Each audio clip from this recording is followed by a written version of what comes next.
चांगलं पुष्कळ जमलंय.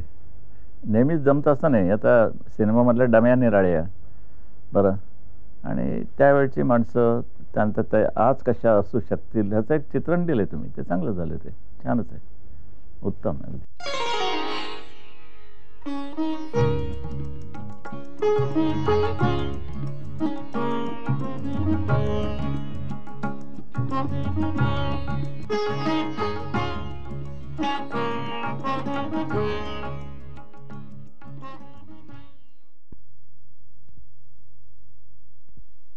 मी म्हणजे कोणी मोठा वीर पुरुष आहे की जगाने माझी आठवण ठेवावी, अथवा माझ्या चारित्र्याचे पारायण करावे या भावनेची साधी झुळूक सुद्धा माझ्या मनाला शिवलेली नाही.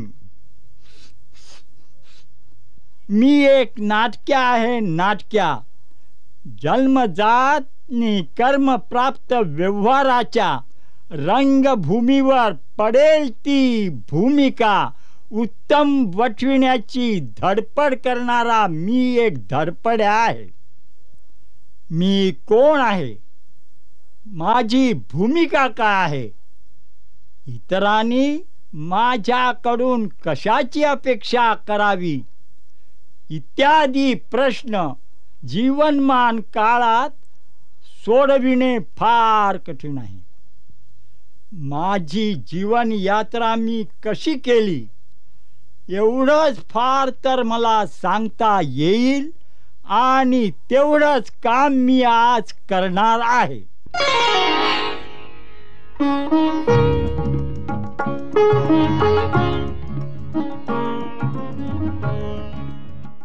19व्या शतकाच्या उत्तरार्धातला मी आदमी केशव सीताराम ठाकरे 17 सप्टेंबर 1885 साली पनवेल जिल्हा कुलाबा येथे माझा जन्म झाला.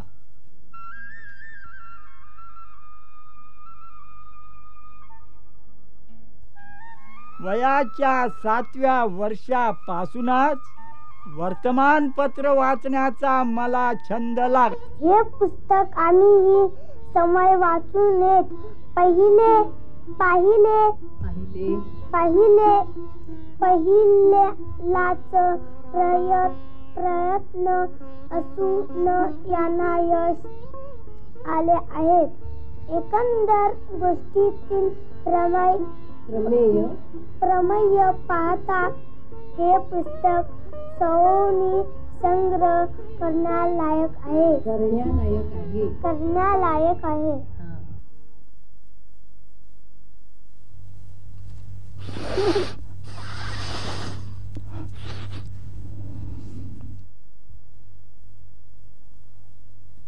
त्या काळी मुंबई वैभव, इंदू प्रकाश ह ना आपट्यांचा कर्मणूक, केरळ कोकिळ मासिक आणि तो ठाण्याचा जगत समाचार इत्यादी वर्तमानपत्रे होती. आमच्या घराण्यात प्रत्येकाने लोकसेवेचे काही ना काही व्रत केले आणि त्याची हयातभर पाठपुरवणी केली आहे. आमची आजी, आम्ही तिला बाई म्हणायचो. त्या काळी आजीला बाई म्हणायची रीत होती.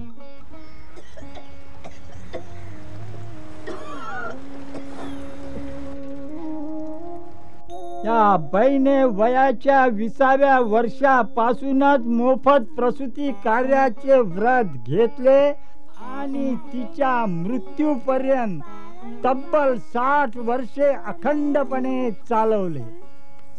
मुलगा झाला तर बयोला मिळायचा एक नारळ आणि एवढीशी साखरेची पुडी, आणि मुलगी झाली तर नुसते साखरेची पुडी.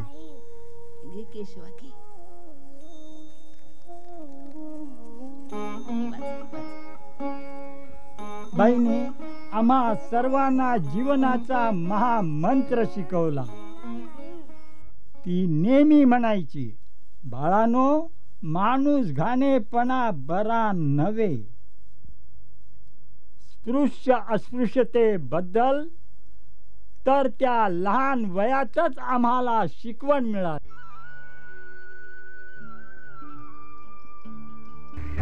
शेंडीवाल्या बामणा, बघ पुन्हा शेंडीला हात लावलास ना.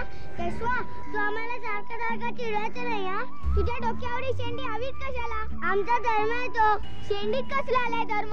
तुला नाही कळणार, ब्राह्मण होतो मी. म्हणजे वेगळं काय रे बामणा? बघ पुन्हा बामणा म्हणालास ना. हो, तुम्ही बामणाच रे. माणसाला माणसासारखं वागवत नाही. कधी वागवत नाही, का वाईट वागवतो आम्ही? या माधवाला विचार.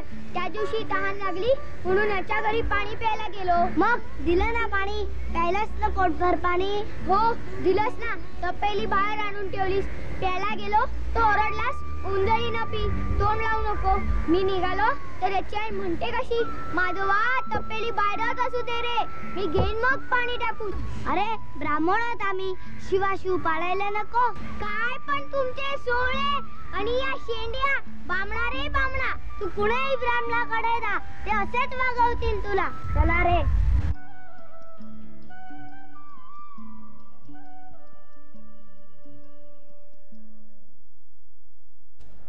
अजूनही मंडळी आली कशी नाही? येतील येतील. नमस्कार. नमस्कार. नमस्कार. या या बसा. या इथे बस. सीतारामराव, केशवा इथे बैस.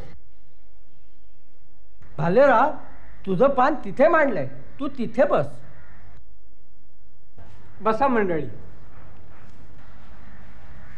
बाबा, त्या भालेरावचं एकट्यातच पान एवढं दूर का? केशवा, अरे बाबा, तो अकर्माशी आहे म्हणून.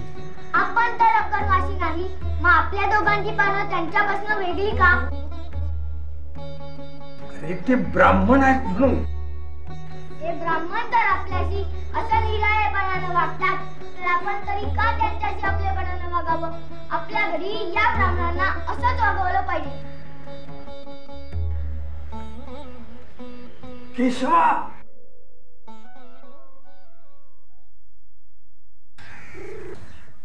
ए केशवा, अरे थांब थांब. अरे त्याला कशाला थांबवतोस? अरे अरे ठाकऱ्या, तो बघ तो अनामार चालला ना, त्याची सावली पडली तुझ्या अंगावर. तो बघ तो अनामार तुझ्या जवळून गेला ना, त्याची सावली पडली तुझ्या अंगावर. दूर पळा विठाला, दूर पळा, दूर पळा, ठाकऱ्याला विठाला, दूर पळा, ठाकऱ्याला विठाला.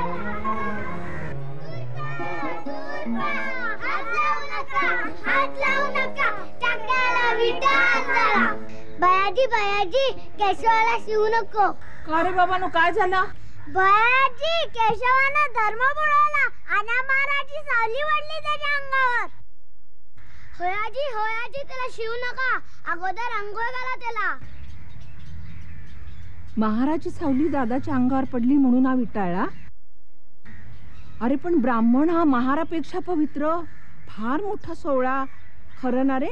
हो अगदी खरं आजी. म्हणजे ब्राह्मणाची सावली दादाच्या अंगावर पडली की महाराच्या सावलीचं पाप धुवून जाणार. मग कशाला आंघोळ बिंगोळ? तू अभ्यंग करणार आहे? इकडे ये असा.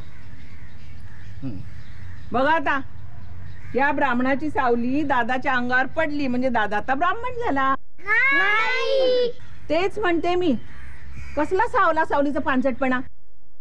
खातेऱ्यात लोळणाऱ्या गाढवाला खुशाल जाऊन शिवता तेव्हा होत नाही विटाळ? अरे माणसाच्या सावलीला विटाळ म्हणणं हेच पाप आहे. जा आपल्या घरी, काही आंघोळ बिंगोळ नाही, आचरटपणा नुसता. शाळेत जाऊन हे शिकता वाटते, जाता की नाही?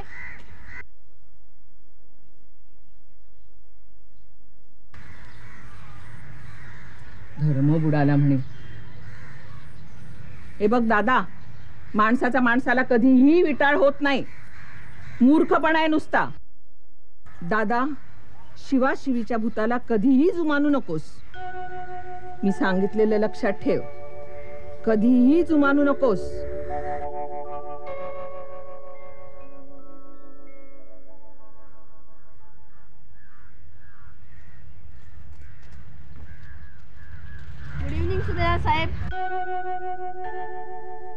Good evening. गावातल्या 16 लोकांचा तुम्हाला खूप त्रास झाला असं ऐकलं. हा, त्रास हा होणारच. लोक अजून जातपात मानतात, पण मी स्वतःला अस्पृश्य मानत नाही, कारण माझं सगळं आयुष्य लष्करात गेलं. लष्करात जातपात मानत नाहीत ना? नाही, तिकडे सगळे सारखेच. तुमचं नाव? मी केशव सीताराम ठाकरे. म्हणजे तुम्ही ब्राह्मण? नाही नाही, आम्ही ब्राह्मण नाही. तुमच्या मोकळ्या हात मिळवणीवरनं वाटलंच होतं मला. मीही जातपात मानत नाही. बै ठाकरे तुमच्या कोण? ती माझी आजी. म्हणजे महिन्याभरापूर्वी आमच्या शेजारच्या महारणीची सुटका करायला आलं त्या बै ठाकरेचा तू नातू तर? हो. फार आनंद झाला तुम्हाला भेटून. परत तसं भेटत चला. ही आमची बायको. बरं तर भेटू पुन्हा. राम राम. अहो, आमच्या घरी या म्हणायची देखील सोय नाही, आणि तुम्हाला या म्हटलं तर तुम्ही थोडंच येणार आहात. का नाही येणार? आत्ता येतो तुमच्या घरी. त्यात काय एवढा? ही माझी चहाची वेळ आहे, पण चहा द्याल मला? महाराजांच्या घरचा चहा चालेल? अहो, बाटाल ना, जात वाईट टाकेल तुमची. जग मारते जात निपात. आज तुमच्या घरी चहा घेणार म्हणजे घेणार. चला.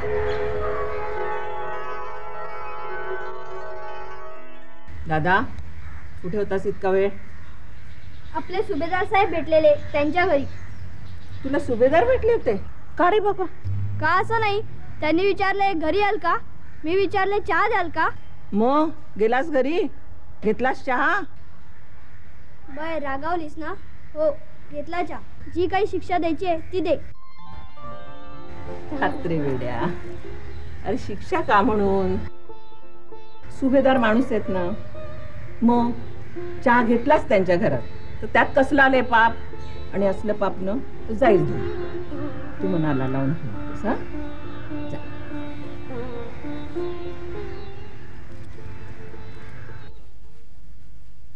इयत्ता 5वी झाली, पुढे काय हो? हा प्रश्न त्या काळच्या आई बापा पुढे उभा राहील. माझ्या वेळेला इंग्रजी 5वी म्हणजे पब्लिक सर्व्हिस परीक्षा सरकारने बंद करून टाकली. नाहीतर 5वी पास होतात सरकारी नोकरी तात्काळ मिळाली असती, आणि तेवढाच हातभार कुटुंबाच्या संसाराला लावता आला असता की हो. बदलत्या जमान्याप्रमाणे आपला मुलगा मॅट्रिक किंवा व्हर्नॅक्युलर फायनल व्हावा ही प्रत्येक आई बापाची मनीषा. पण पनवेल येथे राहून हे सारं कसं साध्य होणार? पुष्कळ भवतीनं भोवती झाल्यावर सर्वानुमते वडिलांनी कल्याणला बदलीचा अर्ज करावा असा बेत ठरला, आणि आमचे कल्याणात पाऊल पडले. कल्याणला आलो, पण दैव तरी काय चमत्कारिक हो. इथला मॅट्रिकचाही वर्ग बंद करण्यात आला, मात्र इयत्ता 6वी जागेवर होती. 6वी इयत्ता झालो, पुन्हा तोच प्रश्न. आता पुढे काय? आमचे 10-12 माणसाचे कुटुंब, त्यात गाव पडला परका, वडिलांची बेलिफाची नोकरी.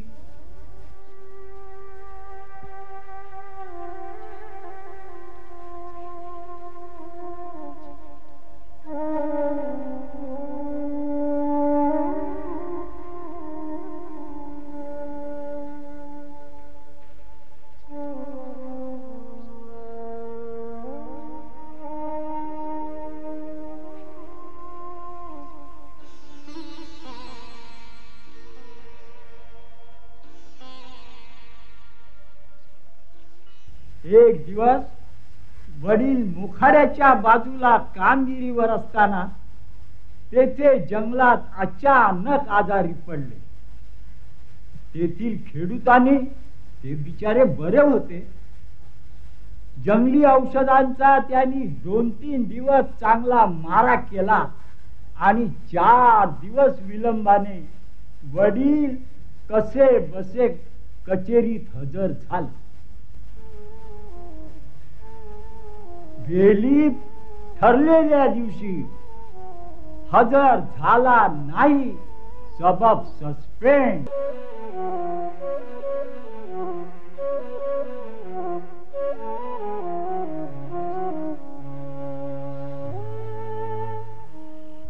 संकटाने वडील अगदी ग्रासून गेले. संकटात सापडलेल्या माणसाला काडीचाही आजार मेरूच्या पाठिंब्यासारखा वाटतो. दर गुरुवारी सत्यनारायण करायचे वडिलांनी ठरवले. केशवा, आता आपण दर गुरुवारी सत्यनारायण करायचं. बाबा दररोजच चालले आहेत आपले उपवास, त्यात आणि भर कशाला दर गुरुवारची? हे बघ, मी एकदा ठरवलं ना, त्यात आता आणखीन बदल नको. पण सत्यनारायण करून काय मिळणार आहे? अरे बाबा, आपल्या पदरी पुण्य पडेल, ही सगळी संकटे टळतील. अहो, गेल्या कित्येक महिन्यात आपण तांदळाचा दाणा म्हणून पाहिला नाही, तर तुमच्या सत्यनारायणाला गव्हाचा शिरा आणणार कुठून? अरे गहू नाही तर नाही, तांदळाचा चालतो. सत्यनारायण देईल आपल्याला त्या दिवशी पुरते तांदूळ. हे बघ केशवा, तू मात्र दर गुरुवारी नियमितपणे पोथी वाचत जा.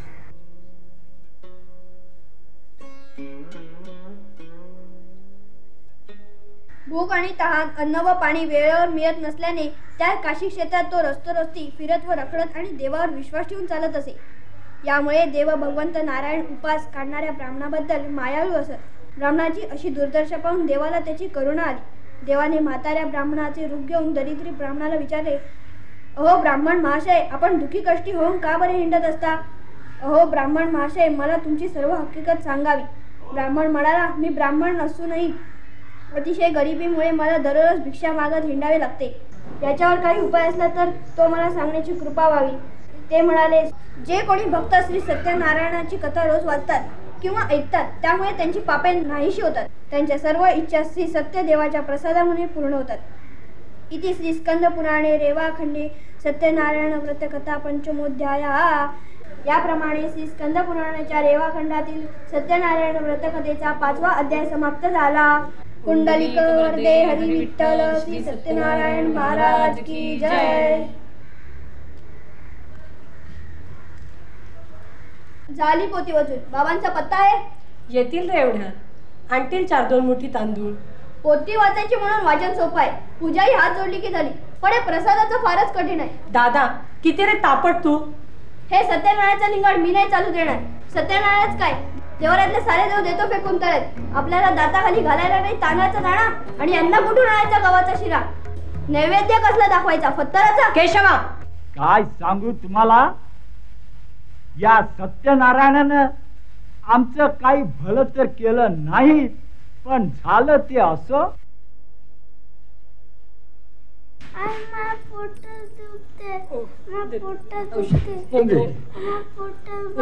औषध पे, औषध पे, बरं वाटेल. बरं वाटेल बरं वाटेल ना. दामू, दामू, नाही दामू, दामू, कसं नाही काय की सोडून काय केलं रे परमेश्वरा. दामू, दामू. आई, यांनी तर अंगास टाकलं. आता सगळी व्यवस्था आपल्यालाच करायला हवी. मी जाऊन येतो.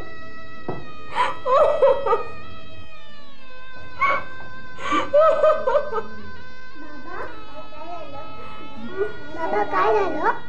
बाबा काय झालं? आपल्या दामोदराला काय झालं? देवा घरी गेला, देवा घरी गेला.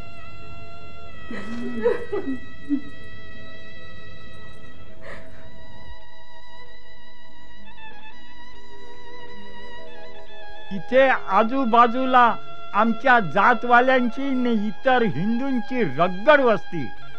पण अशा प्रसंगी एक जण धावून आला असेल तर शपथ.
वडिलांनी चांगली 15-16 वर्षे कोर्टात बेलिफाची नोकरी केली,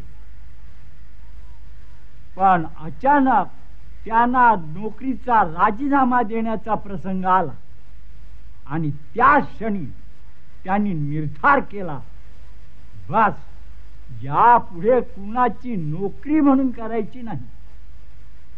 पनवेलला आल्यानंतर 7-8 दिवसातच त्यांनी आपला स्वतःचा एक उद्योग शोधून काढला.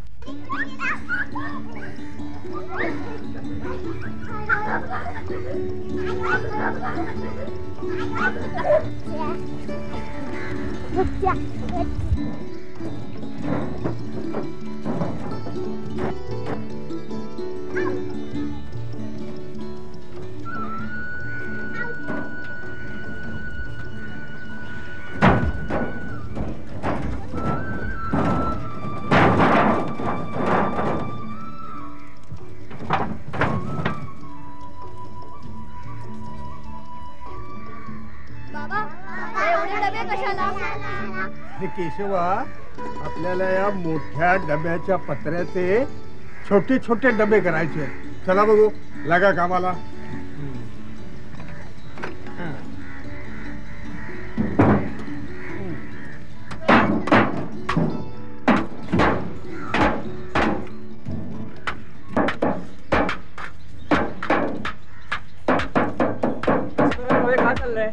काम चाललंय. धूतपापेश्वर औषध कारखान्यासाठी टीनचे छोटे डबे बनव. तुमच्यासारख्या पार्टनरपेक्षा माणसाने हा व्यवसाय करावा. छे छे. अहो, घरात बेकार बसून उधार उसनवारीवर संसार चालवण्यापेक्षा ही असली करामतीची कामं करायला अक्कल लागते आणि अंगात शहामतही लागते. चला रे, चला डबे. कल्याण सुटले नि पुन्हा पनवेल गाठले, तरी माझ्या शिक्षणाचा पुढील प्रश्न तसाच लोंबकळत राहिला.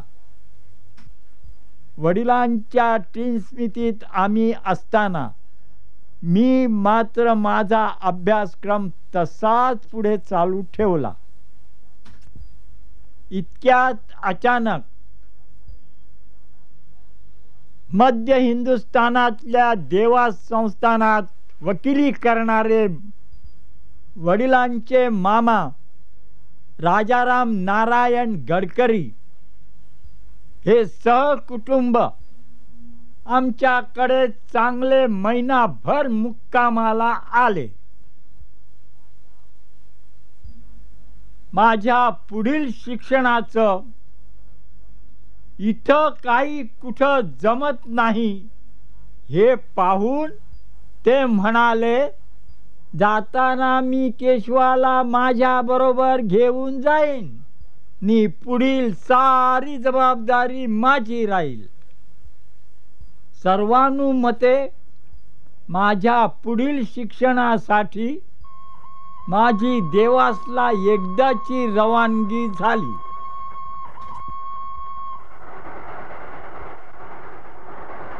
मिडल क्लासची म्हणजे इंग्रजी 6वीची परीक्षा. त्यावेळचे आमचे परीक्षक ते काय एक गाडे प्रस्तच होते.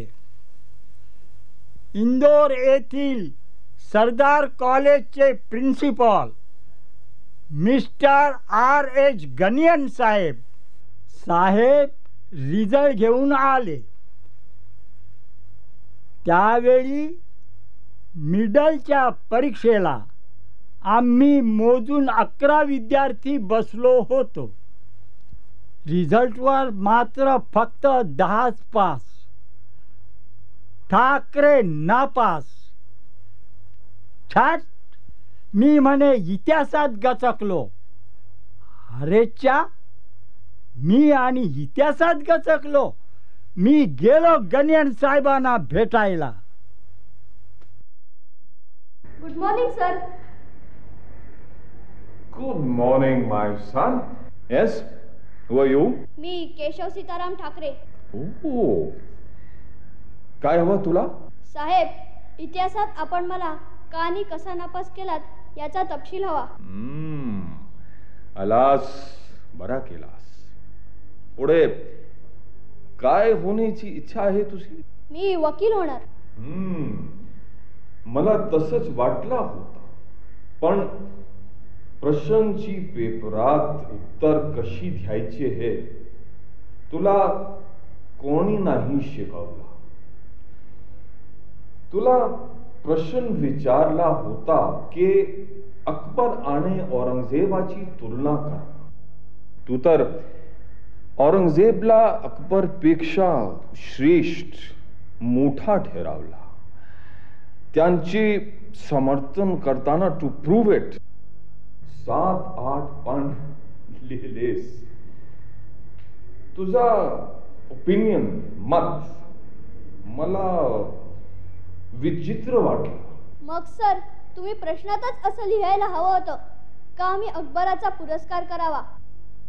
पण आपण आम्हाला एवढाच प्रश्न विचारला होता, अकबर औरंगजेबाची कंपॅरिझन करा. म्हणून आमच्या मताप्रमाणे आम्ही उत्तर लिहिलं. हां, पण लिहिलेली विधाने चुकीची असतील तर सांगा. तुझे उत्तर आणि विज्ञाने जोरदार आहे. तर अंग्रेजी भाषेवरही तुझी चांगली कमांड आहे. Good, very very good. पण बाळ, 1-2 पानात तुझे उत्तर तुला लिहिता नसते आले का? तुझा पेपर एक न्यूज पेपर, एक भाषण झाले. जा जा, मी तुला पास म्हणून डिक्लेअर करतो. Thank you sir. वेलकम. जा.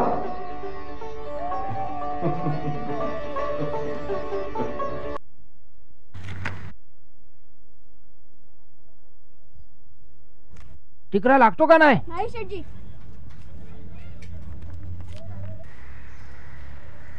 हा शेठजी, लागलं. शाबाश, नशीबवान आहे. पैसा देऊ, जिन्नस देऊ?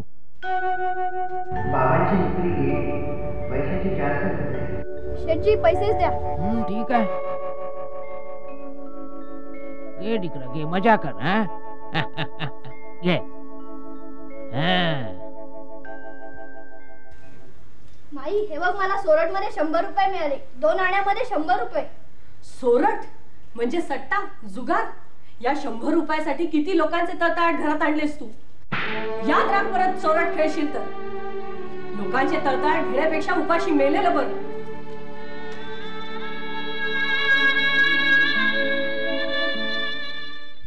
देवासला वैतागून पनवेलला परत आलो. माझे पुढील शिक्षण आता होणे फार कठीण दिसू लागले. तेव्हा मुंबईला जाऊन निदान एखाद्या कंपनीत नोकरी तरी पत्करावी असा विचार करणं शेवटी मला अगदी भागच पडलं.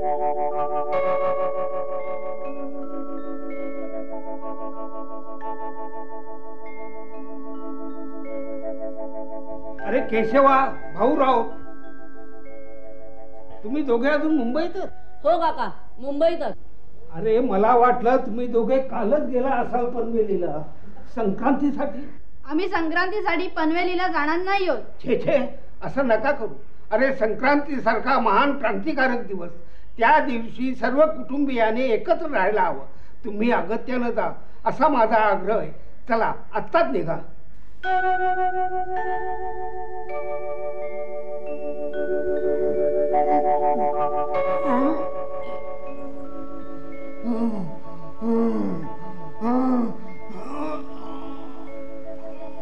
बाबा, बाबा, काय होत आहे बाबा? बाबा, काय होत आहे? काय म्हणताय बाबा? आई, आई, बाबा बघ ना कसे करतायत. काय झालं बाबा? काय झालं तुम्हाला? काय होतंय? हो, काय होतंय? सांगा, काय होतंय तुम्हाला? काय बाबा? काय काय झालं? काय होतंय? आई, नीट बाबा नाही, बाबा नाही,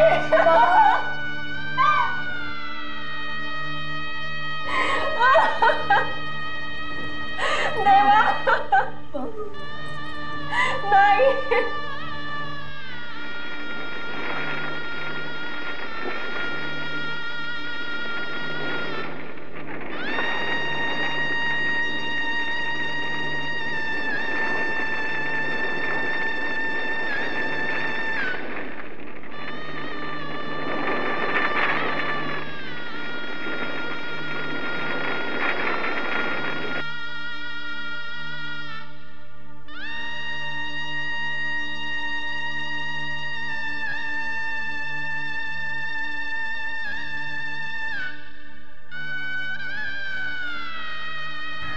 कोण फौजदार साहेब?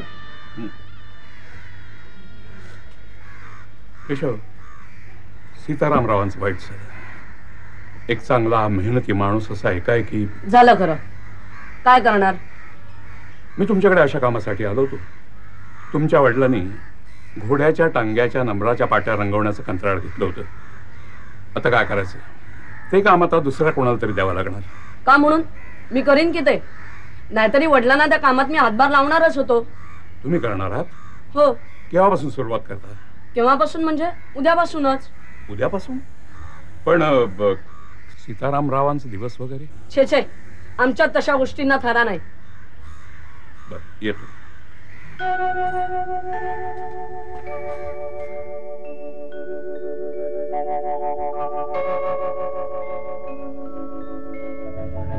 हा तो केशवच्या ठाकऱ्यांचा. अरे हो, पण करतोय काय? टांग्याच्या पाट्या रंगवतोय. बघ, बापाचं सुतक बितक न पाळता टांग्याच्या पाट्या रंगवतोय. कसली कार्टी येईल?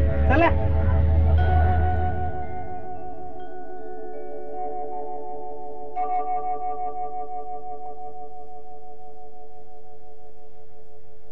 पांढर पेशानी किंवा त्यांच्या मुलांनी असला हलका पेंटरचा धंदा केलेला आजवर कुणी पाहिलाय?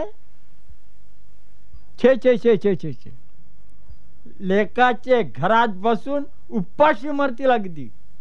पण काही धंदा म्हटला की रामा शिवा गोविंदा. कलकत्ता युनिव्हर्सिटीच्या एंट्रन्सच्या म्हणजे मॅट्रिकच्या परीक्षेला मला बसायचं होतं. पण त्यासाठी लागणारी पुस्तकं मिळवायची कशी?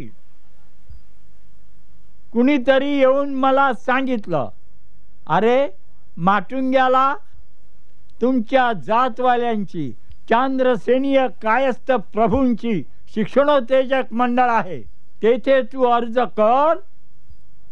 मी अर्ज केला, पण त्याचं काही उत्तरच आलं नाही. शेवटी त्या संस्थेचा शोध घेत घेत मी मुंबईला येऊन थडकलो.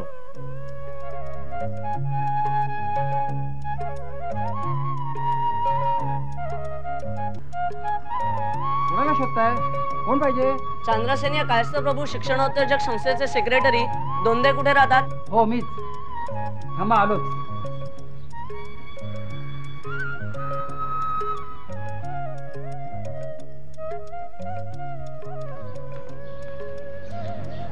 कोण तुम्ही?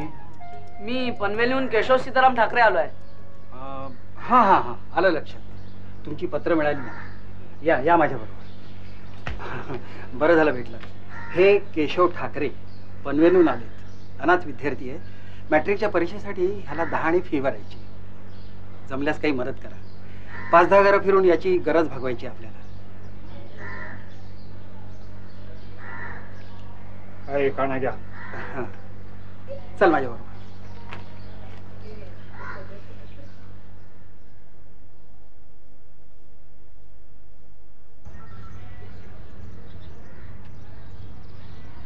काय हो? हो हो, तुमच्या फीचे 10 आणे जमतील असं वाटतंय. थोडी घरं राहिली. अहो, तुमची संस्था आहे ना? हो. मग असे दारोदार भिक्षेसाठी काय म्हणून फिरवता? म्हणजे काय? अहो, भिक्षाच मागायची असती तर दुनिया काही ओस पडली नाही. तुमच्या हस्तिदंती मध्यस्थीची मला काय गरज? मला नको तुमची मदत. प्रश्न होता 10 आणे मिळवायचे कसे. बसलो पोस्टाजवळ आणि लोकांची पत्रे, मनी ऑर्डर, तारा खरडू लागलो. या खरडे घाशीने काही साधले नाही, म्हणून पांडोबा वैद्य नावाच्या स्नेहाला सारी हकीकत सांगितली. त्याची बरीच उदाहरणे येणे होती. ती वसूल करीत इथून तिथे आणि तिथून इथे बरीच पायपीट केली. अखेर 10 आणे माझ्या जवळ कसे बसे जमले. मनी ऑर्डर करण्याचा अखेरचा दिवस उजाडला. मनी ऑर्डर साठी अवघा 1.5 आणा हवा होता. त्याशिवाय अर्जंट तार होणार कशी हो. मनस्वी तंगडतोड केली. उन्हा तानातून घामाच्या धारा निघेपर्यंत हिंडलो, परंतु काही केल्या 1.5 आणा मला मिळाला नाही आणि जे व्हायचे ते झाले. माझ्या महत्वाकांक्षेचा अगदी चकनाचूर झाला. वृत्तपत्रीय किरकोळ लेखन करीत असता मी एक संगीत नाटक लिहिलं. या सुमाराला कैलासवासी वासुदेवराव जोशी यांची सांगलीकर स्त्री मिश्रित साग्र संगीत नाटक मंडळी अनायसे पनवेलला आली होती. त्यांना मी हे माझं नाटक वाचून दाखवलं. ती सारी मंडळी बेहद खुश झाली. राधा, तसा प्रयत्न केला तर त्याच्याच महात्म्याच्या आपण आड येऊ. तेव्हा या जगदोद्धारक जगदीशाला पुढील कार्यासाठी आपण आनंदाने निरोप देऊया. आमच्या हृदयात तो ज्ञान रूपाने सदैव वास करून राहणार आहे, हेच आमचे समाधान. अक्रूर कृष्णाचा हात धरून घेऊन जाऊ लागतो. आता सर्वजण त्याची एकच प्रार्थना करूया. भैरवी सुरू होते आणि पडदा येऊ लागतो.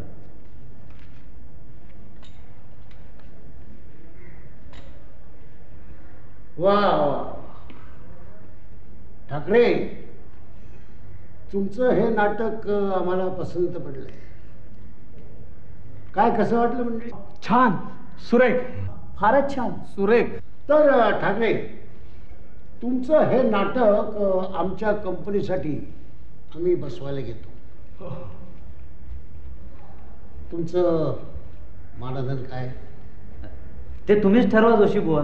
आम्हीच? ठीक आहे. हे पहा ठाकरे, आम्ही तुम्हाला मानधनापोटी 350 रुपये देऊ. चालेल? चालेल जोशी बुवा. ठीक आहे.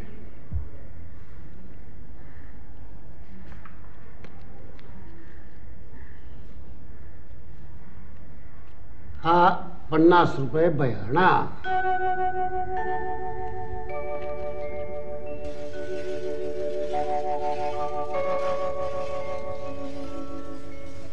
त्या नाटकाचा बयाणा म्हणून त्यांनी मला 50 रुपये दिलेत. हे घे पैसे. दादा, हे सारं खरं कशावरून? त्या जोशांना माझ्याकडे घेऊन ये. त्यांना विचारून खात्री करीन तरच या पैशाला हात लावी. काय केशव ठाकरे आहेत का घरात? माई, वासुदेवराव जोशी झाले, त्यांनाच विचार. आता काय काय विचारणार आहे सर? तुम्ही तुमच्या नाटक कंपनीसाठी असं नाटक घेतलंय, 50 रुपये दिले त्याला? हा, खरं आहे ते. आणखी हेही सांगायला आलं बरं की तुम्हाला की केशवला आम्ही कंपनी बरोबर घेऊन जाणार आहोत. खुशाल घेऊन जा.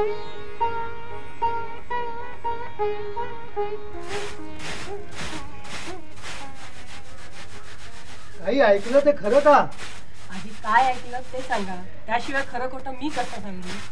केशव म्हणे रांगांच्या नाटक कंपनीत जाणार. तुम्ही त्याला पाठवणार का बरं?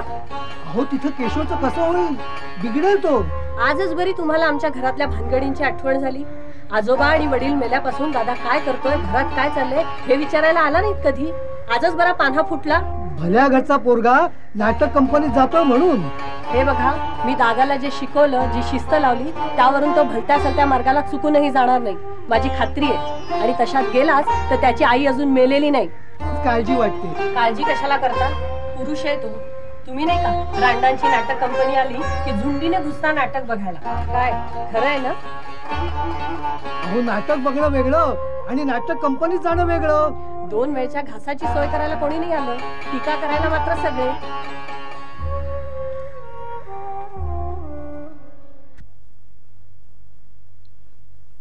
सुधारणा ग्रणीची पुस्तके वाचून किंवा त्यांची व्याख्याने ऐकून माझ्या मनाचा कल सामाजिक सुधारणा वादाकडे नुसता वळला नव्हता, तर माझे बालपण नि तारुण्यमुळी अशा काळात गेले की त्यावेळेला पांढरपेशा समाजात अनेक संतापजनक रूढी बोकाळल्या होत्या. त्यात लग्नासाठी मुली पाहण्यात जाण्याच्या प्रघाताविषयी तर मला समजू लागल्यापासून विलक्षण चीड होती. अहो मामलेदारांची मुलगी चांगली आहे, दिसायला सुरेख आहे आणि एकुलती एक आहे. हो, आणि शिवाय मामलेदारांकडे पुंजी पण भरपूर आहे. केशव ठाकरेला घर दावे करण्याचा भेद आहे त्यांचा. अहो ठाकरे आवडतात त्यांना. आपण या बाबतीत ठाकरेची मतं माहिती आहेत का तुम्हाला? मुलगी पाहणं हा प्रकारच त्याला आवडत नाही, आणि शिवाय मुलगी पाहायला म्हणून काय हा यायचा नाही. पण समजा योगायोगाने मुलगी त्याच्या दृष्टीस पडली, त्याला ती आवडली आणि त्याने हो म्हटलं तर हो. आता तसं काही जमवता आलं तर बघा. अहो जमवणं काय कठीण आहे का? फरमान काढा कंपनीत की उद्या दुपारी प्रभू मामलेदारकडे कंपनीला जेवणाचं निमंत्रण आहे. ठाकरे आपोआप येईल आपल्या बरोबर. आणि तिथे त्यांच्या दृष्टीस मुलगी पडली की काम फत्ते.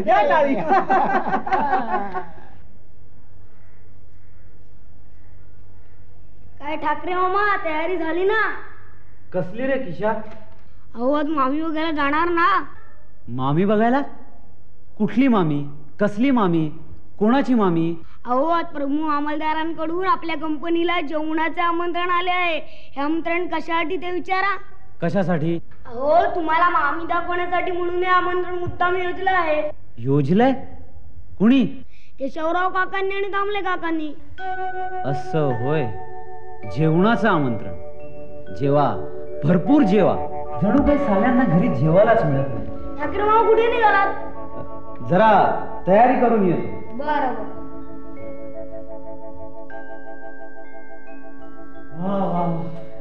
जेवण अगदी अंगावर आलंय बाबा. मामलतदारांनी अगदी बेत चांगला आखला होता. हो ना. त्यांची मुलगी स्वतः जातीनं वाढत होती, पण बिचारीचा हिरमोड झाला कारण ठाकरे आले नाही ना. खरंय. आपण या केशव ठाकरेंनी आपली कशी फसगत केली बघितली तुम्ही? त्या मामलतदारांकडे तोंडात जोडा मारल्यासारखी परिस्थिती झाली आपली. हा ठाकरे म्हणजे ना, या ठाकरे या. 100 वर्ष आयुष्य आहे तुम्हाला. हे का बुवा? काय हो ठाकरे, कुठे गायब झाला होता? आणि काय हो अशा भर उन्हात गेला होता कुठे? हे पहा दामले काका, मला कुणाचाही घर जावई व्हायचं नाही आणि सुखवस्तू इस्माची मुलगी तर मुळीच करायची नाही. त्यांच्याजवळ रगड पैसा आहे. हुंडा देऊन कोणीही लग्नाळू बैल त्यांना विकत घेता येईल. मी कशाला हवा? शिवाय सासऱ्याच्या जीवावर माझ्या कुटुंबाला सुखवस्तूपणाचा मुलामा चढवायची माझी मुळीच इच्छा नाही. वा ठाकरे वा, बघूया कुठे योग आहे तुमचा. 16 ऑक्टोबर 1921 ला निघालेल्या प्रबोधनच्या पहिल्या अंकात प्रबोधनचे ध्येय जाहीर केले ते असे. आजचा प्रसंग अत्यंत बिकट आहे की हिंदूंना साऱ्या जगाशी तोंड देऊन जगायचं आहे. आजचा मामला असा आहे की हिंदूंची संस्कृतीची मान साऱ्या जगाच्या राजकारणाच्या चापात सापडली आहे. चालू घडीला मामला असा आहे की सर्व भेदभावांचा सफाई संन्यास करून हिंदू जनांना निरलस भातृभावाने आलेल्या आणि येणाऱ्या परिस्थितीशी तोंड देऊन हिंदुत्व कायम ठेवून हिंदू साम्राज्याच्या विशाल आकांक्षांनी हिंदी राष्ट्राचे विराट हृदय चपचपीत भिजवून सोडले पाहिजे. एकीकडे प्रबोधनचे काम चालू असायचे तर दुसरीकडे अनेक सामाजिक प्रश्नावर अस्तिना अस्ति वादाच्या चिकित्सांचा नुसता पिट्टा पडायचा.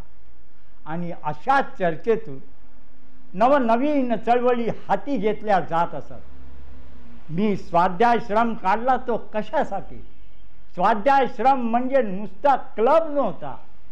तेथे सामाजिक सेवेचे काही ना काही काम प्रत्येकाला व्यक्तिशः करावेच लागेल. हुंडा विध्वंसक संघ ही स्वाध्यायश्रमाने घेतलेली एक मोठी चळवळ होती.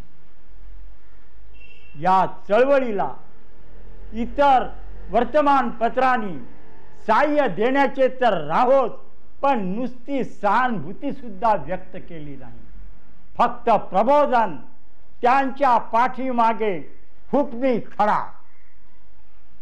या हुंडा विध्वंसक संघाच्या कार्याचा तपशील जाहीर करणाऱ्या हस्तपत्रिका सर्वत्र वाटण्यात आल्या. चोरून घेतलेल्या हुंड्यांच्या बातम्या मिळवण्यासाठी जागोजागी हेर नेमण्यात आले. या संघाची जिरवण्यासाठी श्रीमंत हुंडेबाजांनी युक्त्या प्रयुक्त्या लढवल्या, पण आम्ही त्या बरोबर पकडत असू. अरे मुलीचा मामा कुठं आहे? घटका भरत आली, मुलीला घेऊन या.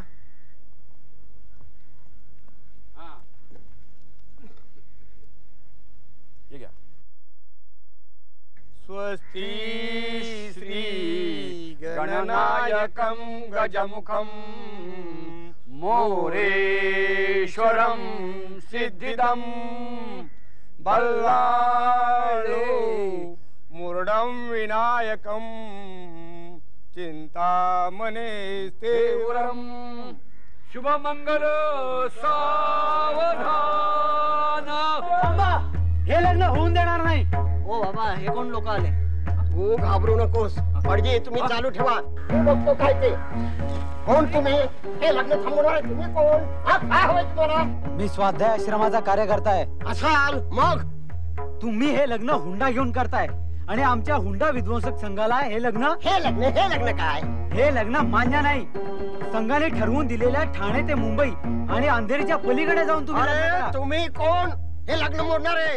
जा, तुम्हाला काय करून घ्यायचं ते करून घ्या. ठीक आहे, संघाचा हिसका आत्ताच दाखवतो तुम्हाला. पेट्रोल ओतून मांडवच पेटवून देतो. सदू, आणतो पेट्रोलचा डबा. नुसताच पेट्रोलचा डबा आणलास, काढे पेटी. काय हो, काय झालं? काय होय ठाकरे, मांडव जाळायला निघाले. मांडव जाळ? हे जा रे कोणतरी पोलीस स्टेशनला. जा जा, घेऊन या. तुमच्या पोलीस बापांना पण बोलवून आणा, म्हणजे त्यांच्या समोरच आग भडकवतो. बघा ठाकरे, हे असं काही अतिप्रसंग करू नका, अग्निप्रसंग करू नका. पाहिजे सर आम्ही जातो. ही अक्कल अगोदर नाही सुचली, आत्ताच्या आत्ता आमच्या समोर निघून जा. हो जातो बाबा, जातो. चला मंडळी, आवरा आवरा. हा, हे लग्न आपल्याला इथं करता येणार नाही. अंधेरी किंवा ठाण्याच्या हद्दीच्या बाहेर जाऊन लग्न करावं लागेल. चला चला चला म्हणतोय ना.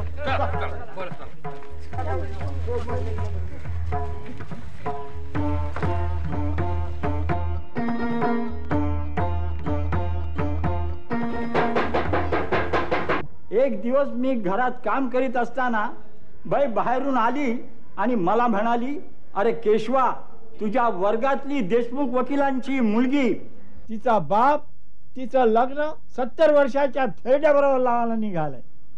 काय? मी तडक निघालो त्या लग्न मंडपाकडे. या ब्रह्माच्युत शंकर प्रभृतिभी देवै सदा वंदिता सामां पातु सरस्वती भगवती निशेष जाड्यापा शुभ लग्न सावधान ताराबलम चंद्रबलम तदेव. म्हातारानो इतका अवघे पाऊणशे वय मान. हे कोण आले? चला इथे कशाला आला? हा शारदा विवाह आहे आणि आम्ही हा विवाह होऊ देणार नाही. एका लहान मुलीचं लग्न एका थेरड्या बरोबर? हे पहा, मी माझ्या मुलीचं लग्न कोणाशीही लावीन नाही, तर वाटेल ते करीन. आणि हे पहा, माझ्या जावयाला थेरडा म्हणण्याचं काम नाही. हा, थोडस वय जास्त आहे एवढंच. हे कोण आले बुरखेवाले? अरे हे कोण आले बुरखेवाले? अरे कमाल झाली. काय रे मुला, वय काय तुझं? मला ऐकू येत नाही. वय वय काय? 70 हा 70. दंताजीचे उठले ठाणे, फुटले दोन्ही कान. काय का मुली, तुझं वय काय? 20. म्हणजे हा मुलगा ह्या मुलीचा काका, मामा किंवा आजोबा देखील शोभेल. आणि हे कायदे पंडित म्हणतात की त्यांचं वय जर असं जास्त आहे. काय का पोरी, तुला असला थेरडा नवरा चालेल? नाही. काय रे थेरड्या, किती द्रव्य दिलं ही सोयरीक जमवाला? हे खोट आहे, साफ खोट आहे. या सोंगांच्या नादी लागण्यात काही अर्थ नाही. चला चला तुम्ही, चला जावई बापू, भटजी तुम्ही मंगलाष्टक सुरू करा. मी बघतो तुम्ही कसं लग्न लावता ते. दे रे ती मशाल इकडे.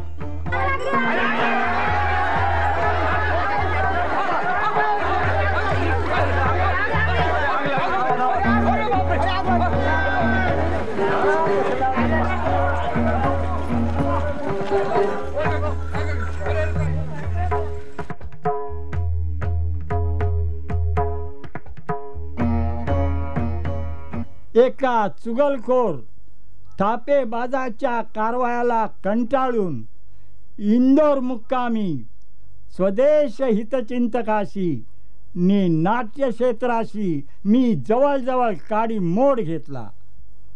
पुन्हा या क्षेत्राच्या वाटेला जायचे नाही अशा निर्धारानं जीवनाचा मार्ग शोधण्यासाठी ठाण्याला यशवंताकडे आलो. तेथे बच्चू मास्तरांची भेट झाली. त्यांच्या बरोबर 2-3 दिवस चर्चाही झाली. टायपिंग शिकावे अशी इच्छा मी त्यांच्याकडे व्यक्त करताच बच्चू मास्तरांनी ताबडतोब न्यू ब्रँड ॲडलर टाईपरायटर आणला आणि मला म्हणाला, अरे जा जा घेऊन कर सुरुवात. टायपिंग शिकलो. थोड्याच दिवसांनी बच्चू मास्तर अचानक भेटले आणि ते म्हणाले, अरे चल आत्ताच्या आत्ता माझ्या बरोबर, तुझ्या नोकरीची सोय लावली आहे. अहो पण कुठे? अरे कुठे काय विचारतोस? तात्यासाहेब परांजपेंच्या राम एजन्सीत. हे पहा ठाकरे, आमच्या कंपनीत ॲडलर टायपरायटर्स, रेडिओ डुप्लिकेटर्स वगैरे विलायती आणि जर्मन माल विक्रीला असतो. तुमचं इंग्रजी भाषेवर चांगलं प्रभुत्व आहे आणि संभाषण चातुर्य आहे. तुम्हाला आमचे सेल्समन म्हणून सगळ्या देशी विदेशी कंपन्यातून आमचा माल विकत भ्रमंती करावी लागेल. ते ठीक आहे, पण तुमचा हा धोतर फेटा हा जामानिमा ठेवा आता गुंडाळून. आमचे मॅनेजर काशीनाथ पंत येवलेकर आहेत, ते तुम्हाला क्रॉफिट मार्केटमध्ये रेडीमेड क्लॉथ स्टोअरमध्ये घेऊन जाते. आता तुम्हाला नेकटाय लावणारा, बँड बूट घालणारा सेल्समन व्हायचंय म्हटलं. Thank you sir. काय ठाकरे, अगदी साहेबासारखे शोभून दिसत आहे. ठाकरेला बाहेरून बदलू शकाल, आतून नाही.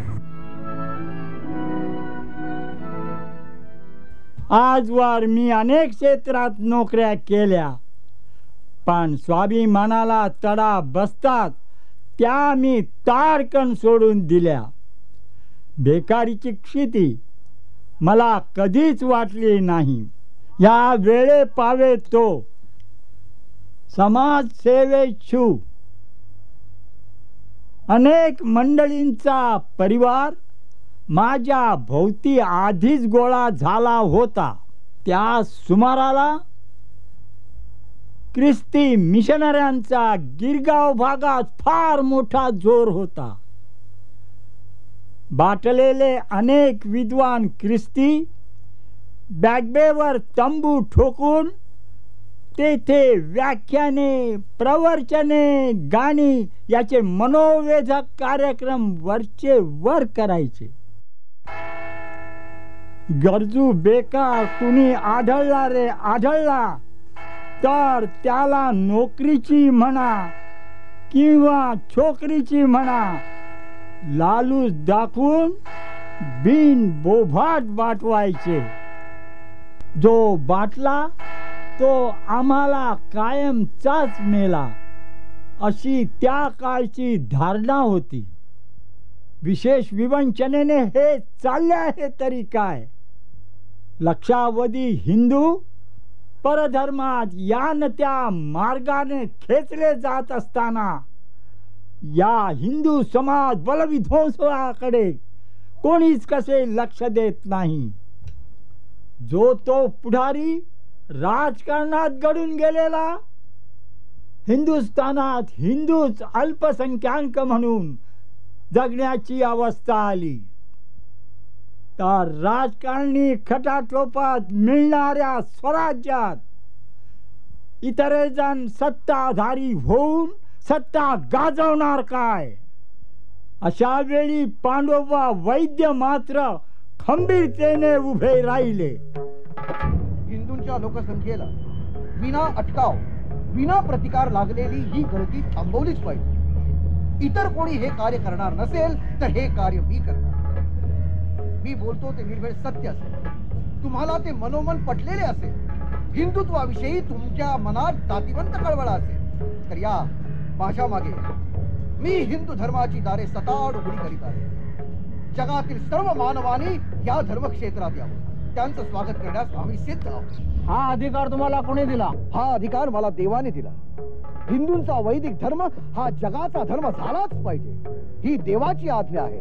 हो जगाचा गुरुवार्य धर्म, देवा जगी वाढवी हिंदू धर्म. मी तुम्हाला बोलावतोय, साथ घालतोय, तुम्ही हिंदू धर्मात परत या.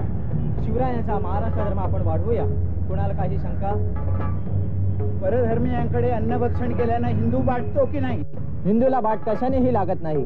तुम्ही मुसलमानाकडे जेवाल, आम्ही वाटेल त्याच्याकडे खाऊ पिऊ आणि वर हिंदूच राहू. तुम्ही गोमांस खाल का? गोमांसच काय, तुम्हाला खाऊ, तुमच्या ख्रिस्ताला खाऊ, या साऱ्या जगाला खाऊ आणि वर निर्भेळ हिंदूच राहू. हीच आजकालची नवी जनस्मृती आहे. हे बघा मला वाटतं आता हा वाद आपण इथेच थांबू. तुमचं काय? आम्हाला हिंदू धर्मात परत यायचंय. ठीक आहे, उद्या आपण तुमचा उपनयन विधी करू. चला.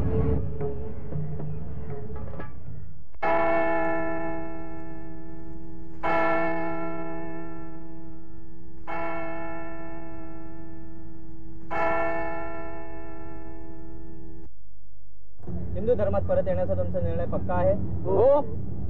बंधूंनो, तुम्हाला जेव्हा ख्रिस्ती धर्माची दीक्षा दिली गेली तेव्हा कोणता विधी केला ते सर्व आपल्या बंधूंना सांगा. काही नाही, नुसतं एक भांड्यामध्ये पवित्र पाणी आणलं, आमच्या मस्तकाला लावलं, दोन्ही बावकटांना लावलं आणि छातीला लावून प्यायला दिला. बस बस इतकंच? हो. चला तर मग मारा तळ्यात 3 बुचकाळ्या.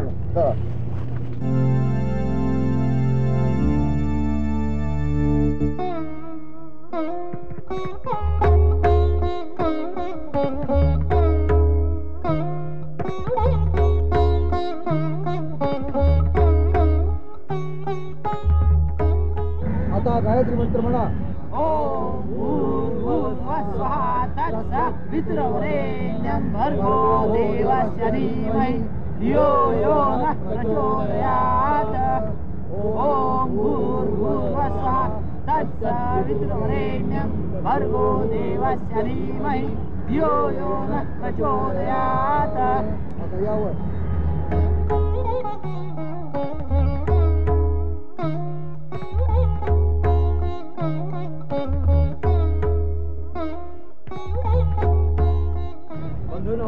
तुम्ही पुन्हा हिंदू धर्मात आलात.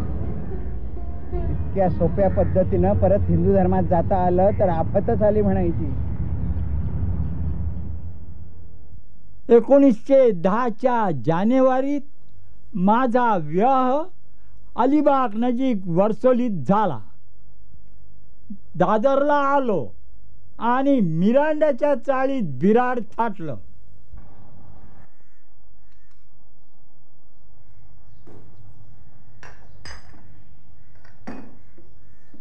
बरं केशवराव, येतो मी. घरी जायला उशीर होतो.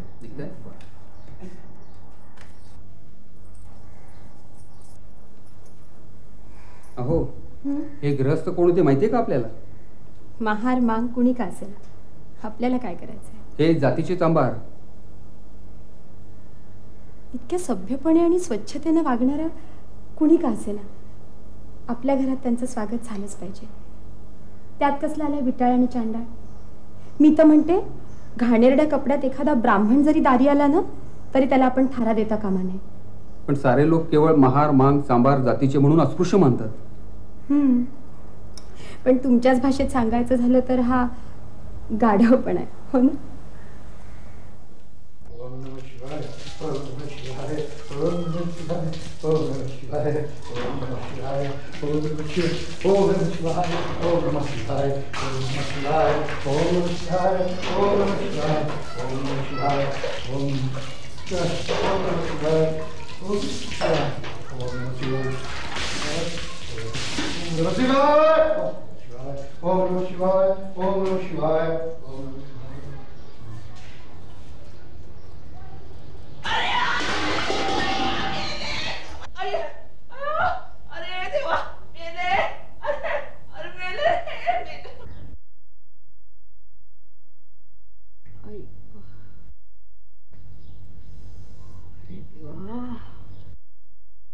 जरा तरी बरं वाटतं. हो हो वाटेल, हो बरं वाटेल.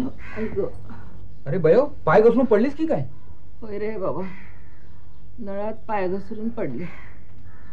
ते मेले मद्रासी अंगाला तेल फासतात, ते तासन तास आंघोळ करत राहतात, सगळी जागा बुळबुळीत करून टाकतात आणि जाताना साफही करत नाहीत.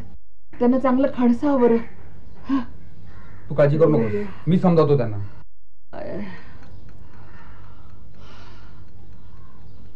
तिची नापली कंकावती. Mister Venkappa, mister Venkappa. केशवा, केशवा, Keshav, Keshav. Sit down, sit down, Keshav, sit down. मी तुम्हाला एक रिक्वेस्ट करायला आलोय. रिक्वेस्ट करो. बोल जे. तुम्ही रोज सकाळी तेल लावून जी आंघोळ करता ती बंद केली तर फार बरं होईल. अय्यो, ये क्या बोलते जी? स्नान बंद करने को बोलते जी? Impossible, impossible. हम स्नान करता, तुमको क्या कष्ट होता जी? त्या तेलामुळे ती जागा बुळबुळीत होते. आज आमची बाई पाय घसरून पडली, उद्या कोणी आणखी कोण पडेल? तेल लगा के स्नान करने को ना बोलते हैं जी? नहीं, तेल लगा के स्नान करना हमारा धर्म है, रिलीजियस बात. बंद नहीं होने वाला. ठीक आहे, निदान अंघोळ झाल्यावर बुळबुळीत झालेली जागा तरी साफ करत जा. टाइम किधर है? ऑफिस कार्ड पंचे. वेंकप्पा, मी तुम्हाला फार चांगल्या प्रकारे रिक्वेस्ट करतोय. रिक्वेस्ट करो, ऑर्डर करो, कुछ भी करो, नहीं होने वाला. ठीक आहे, मलाच काहीतरी करावं लागेल. केशवा, सांगितलंस ते ना? सांगितलं तर आहे, पण ऐकतील असं काही वाटत नाही. हातपाय धुवून घ्या तुम्ही, मी जेवण वाढते. रमा, कोळीन आली की तिच्याकडून कुसके खारे बांगडे मागून घे. कुचके खारे बांगडे? मी सांगितले तेवढं ऐक, जास्त बोलू नकोस. येईल ती थोड्या वेळात, तेव्हा घेऊन ठेवते. या तुम्ही लवकर.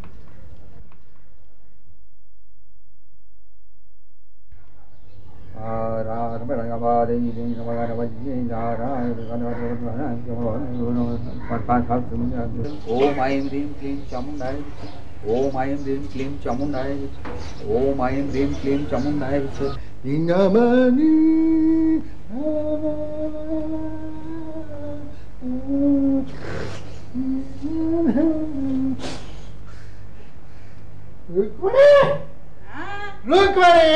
आई जी, ये क्या वास मारता?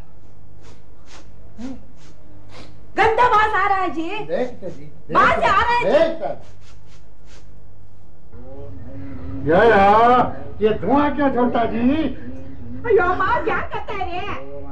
बोलो ना उनको, क्या बोलो ना. Stop it. हम तुमको बोलता स्टॉप इट, तुम हमको करता है. Stop it. गप्पा बसा, इथे माझी धार्मिक पूजा चालू आहे. मध्ये मध्ये मला विघ्न नकोय. ओम ऐं ह्रीं क्लीं चामुंडाय. अयो आपका सुनता नहीं जी, देखो ना, बंद करने को बोलो ना उनको. बंद होणार नाही, आजपासून ती रोज होणार.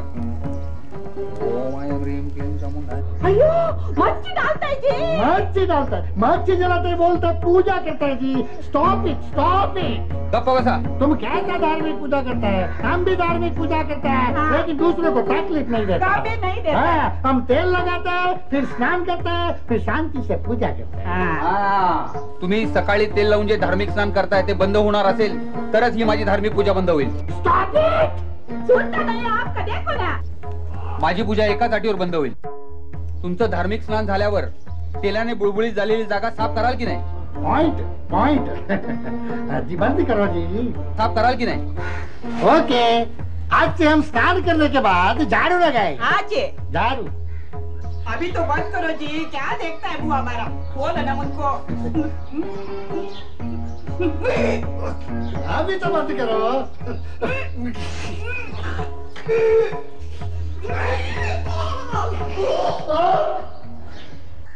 चला झालं आपलं काम. तुमच्या इतिहास संशोधनाची माहिती आहे आम्हाला. शारोशारी करता ती पायपिटी माहिती आहे आम्हाला. खरं तर इतिहास विषयक सडेतोड सिद्धांत सांगणारे संशोधक आम्हाला पाहिजे. महाराज तुम्ही बोलवाल तेव्हा तुमच्या मदतीला धावून येऊ. आज तुम्ही आमच्या बोर्डिंगी बघितल्या? होय महाराज. यावरूनच आपल्या दलित उद्धाराविषयी आणि शिक्षण प्रसाराच्या निकडीविषयी कुणाचीही खात्री पटेल. या दोन प्रयत्नांनी झाला तर मागासवर्गीय जमातीचा उद्धार होईल. अस्पृश्यता आणि राजकारण याचा काय संबंध असं लोक आम्हाला विचारतात. मागासवर्गीयांना निदान माणसाप्रमाणे वागवलं नाही तर आमचं राजकारण बरोबर रीतीने कसं चालेल? ज्यांना राजकारणात भाग घ्यायचा असेल त्यांनी इतर देशाप्रमाणे याही देशात प्रत्येक मनुष्याला मनुष्यत्वाचे सर्व अधिकार बहाल केले पाहिजेत. नाहीतर आमच्या हातून देशसेवा मुळीच होणार नाही. काय पटतंय ना आमचं? होय महाराज पटतंय आम्हाला. आजचा खरा सवाल आहे कोट्यावधी मागासवर्गीय खेडूतांच्या उद्धाराचा. त्यांना सामाजिक आणि धार्मिक रूढींच्या विळख्यातून सोडवायचंय. त्यासाठी महात्मा ज्योतिराव फुल्यांच्या सत्यशोधक तत्वाचा खूप प्रसार व्हायला पाहिजे. आणि या कामासाठी जिव्हाळ्यानं काम करणारे शेकडो हजारो स्वयंसेवक पाहिजे आहेत. ठाकरे आम्ही आमच्या संस्थानात या कार्याला हात घातलाय आणि यासाठी आम्हाला तुमच्यासारख्या माणसाची गरज आहे. महाराज या कामी तुम्ही कधीही हाक मारा. हाकेसरशी तुमच्या मदतीला आम्ही धावून येऊ. हाक मारू आणि तुमच्याही वेळेला आम्ही धावत येऊ. ठीक आहे. आम्ही तुम्हाला हाक मारू आणि तुम्ही आम्हाला हाक मारा. या टायफॉइड आणि निमोनियाने अत्यावस्थ होऊन 3 महिने अंथरुणावर पडून आहे. तुमच्या आजारपणाचं महाराजांनाही कळलंय. त्यांनीच आम्हाला पाठवलं तुम्हाला पाहून या म्हणून. आलात बरं झालं. महाराज कसे आहेत? महाराजांनी हे पत्रच दिलंय तुम्हाला. बर हे वाचा.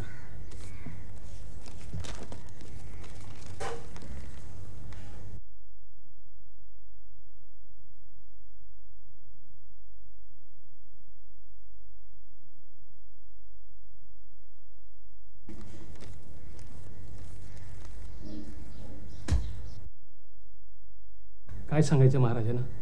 कशाबद्दल? महाराजांनी पुराणाच्या आधारावर ज्या विषयाबद्दल एखादं चोपडं लिहायला सांगितलं त्या लिखाणाबद्दल. तुम्ही माझी अवस्था तर पाहतच आहात. आता लेखन शक्य नसलं तरी महाराज सांगतात त्या विषयावर लिहिण्यास मी स्पष्ट नकार देतो. पुराण म्हणजे शिमगा मांडणारा मी आहे. नाही नाही आताच लिहिलं पाहिजे असं नाही. आपण संपूर्ण बरे झालात नंतर लिहिलं तरी चालेल. बरं झाल्यावरही लिहिणार नाही.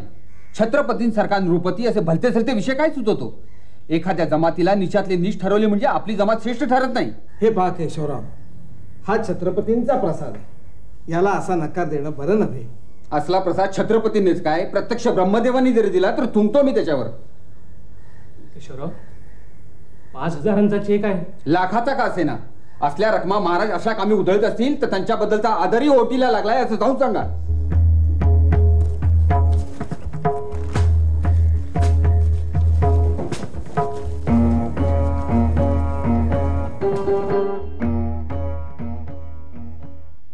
त्या आजारातून उठलो, ऑफिसात जाऊ लागलो. एक दिवस ऑफिस मध्ये फोन आला, महाराज मुंबईला आल्यात. त्यांनी पन्हाळा लॉजवर मला भेटायला बोलवलं. मी गेलो.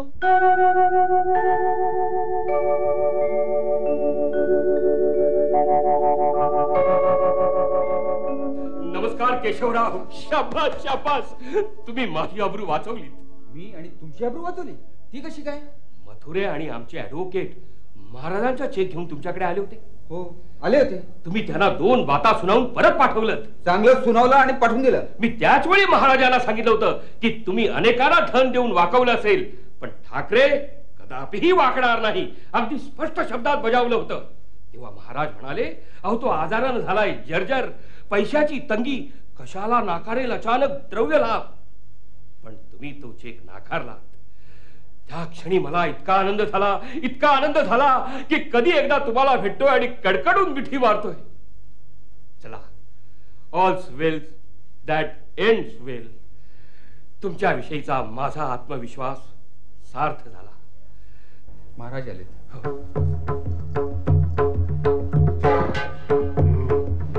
काय रे वांडा, लय गुरमी आली वय? आमच्या चेकवर थुंकतोस म्हण. महाराज, गुरमी कशाची?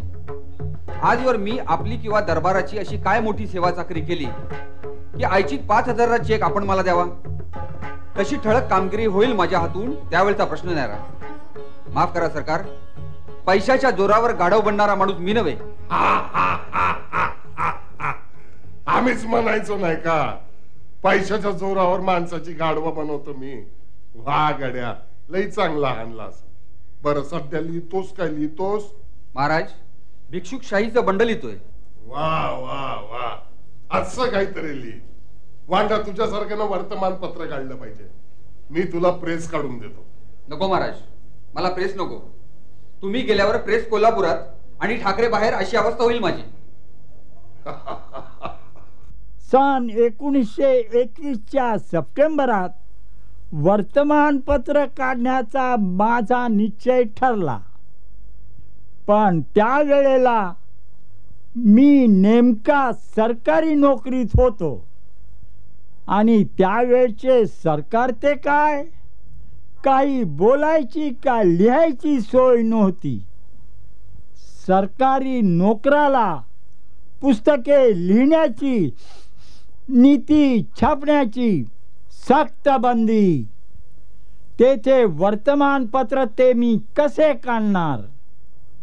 सरकारी नोकर म्हणून ते जर काढता येत नसेल तर राजीनामा देण्या वाचून माझ्या पुढे दुसरा पर्यायच नव्हता.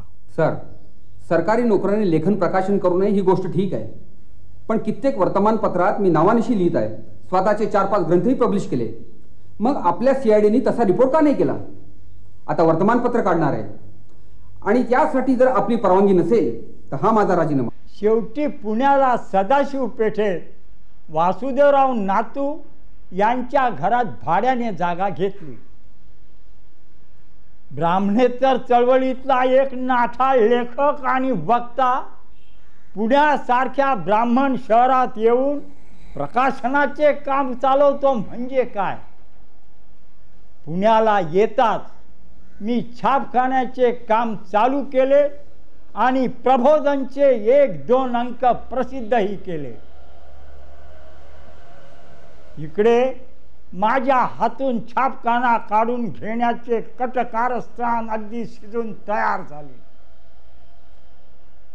माझ्या छापखान्याच्या खिडकीतून जळता काकडा टाकून माझा छापखाना सर्व जाळून टाकण्याचा प्रयत्न झाला. 1-2 वेळा मेलेले आणि कुजलेली मांजर काय, कुत्रा काय दारात आणून टाकलं. इतकं करूनही ही मंडळी शांत बसली नाही.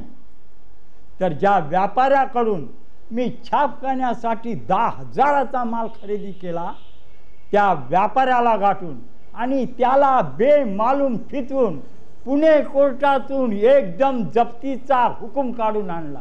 काय शेठजी, उद्या सकाळी माझ्या छापखान्यावर जप्ती आणणार आहे म्हणे. काल बेलिफाने सांगितलं मला. आतापर्यंत 8,000ची फेड मुदत बंद केली आहे. बाकी असतील 1,500-2,000. फक्त 1,300. म्हणून तुम्ही माझे 3-13 वाजवायला निघालात. मी पण काही मेल्या आईचं दूध प्यालो नाहीये. हे पहा, मला सकाळी 8:30 पर्यंत झोपायची सवय आहे. आणि त्याआधी जर मला कोणी उठवण्याचा प्रयत्न केला तर त्याच्या नडीचा घोट घेईन. तुमची जप्ती येणार सकाळ उजाडता 6-6:30ला. म्हणून या छापखान्याच्या चाव्या. खुशाल दरवाजा उघडा, माल जप्त करा आणि चालते वा. मला हाक बीक मारण्याचा प्रयत्न कराल तर शेठजी प्रथम तुमच्या नडीचा घोट घेईन भार रस्त्यात. बसा बसा केशवराव, आमच्या मनामध्ये काय पण नाही. आमचं ते बामण दिवाण जे आहे ना, त्यांनी आम्हाला बातमी दिली. त्याचे कान पुण्याच्या बामणाने चावले असते. ते बी बराबर आहे. आता त्यांनी आम्हाला सांगितलं ठाकरेंनी आपला समजा छापखानाही काय काढला, गिराईक पण तयार आहे. आता आम्ही वेळीच जप्तीची लगबग नाही करेल तर आमचा समजा पैसा जाईल. त्यांनी आम्हाला भरीला घातला म्हणून आम्ही या खटपटीत पाडला. आता आम्ही काय तुम्हाला पैशानच नाही. पैसा आणू नका. मी तुमचं देणं साफ नाकारतो. तुम्हाला काय करायचं असेल ते करून घ्या. राम राम. थांबा थांबा ठाकरे, या तुमच्या छापखान्याच्या चाव्या घ्या घ्या. आम्ही उद्याच आमची फिर्याद काढून घेते. तुमचा छापखाना तुम्ही सांभाळा.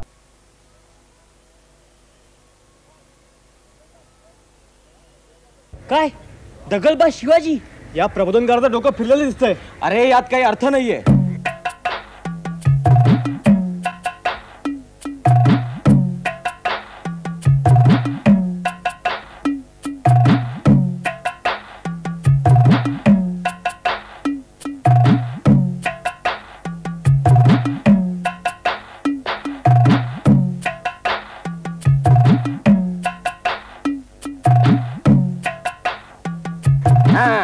आता कसं वक्ते दगाबाज ठाकरे, विषय प्रबोधनकार शिवाजी. हे बरोबर आहे. ऐकूया तरी प्रबोधनकार काय बोलतायत ते. हो चला चला. दगलबाज अर्जुन आणि दगलबाज शिवाजी या तुलनेतच विचाराचे ब्रह्मांड आहे. भारतीय समरभूमीवरील अर्जुन आणि प्रतापगडावर अफजल खानापुढे उभा ठाकलेला शिवाजी यांची तुलना केली तर अर्जुनापेक्षा शिवाजी शतपटीने जास्त श्रेष्ठ ठरतो. काका मामा बाबा यांना कसे ठार मारू या क्षुद्र कल्पनेला बळी पडून विहित कर्तव्यापासून पळू पाळणारा दगलबाज अर्जुन पहा आणि भेटीत ढोंग करून दगा द्यायला आलेल्या खानाला त्याच्याच युक्तीने गारद करणारा सवाई दगलबाज शिवाजी पहा.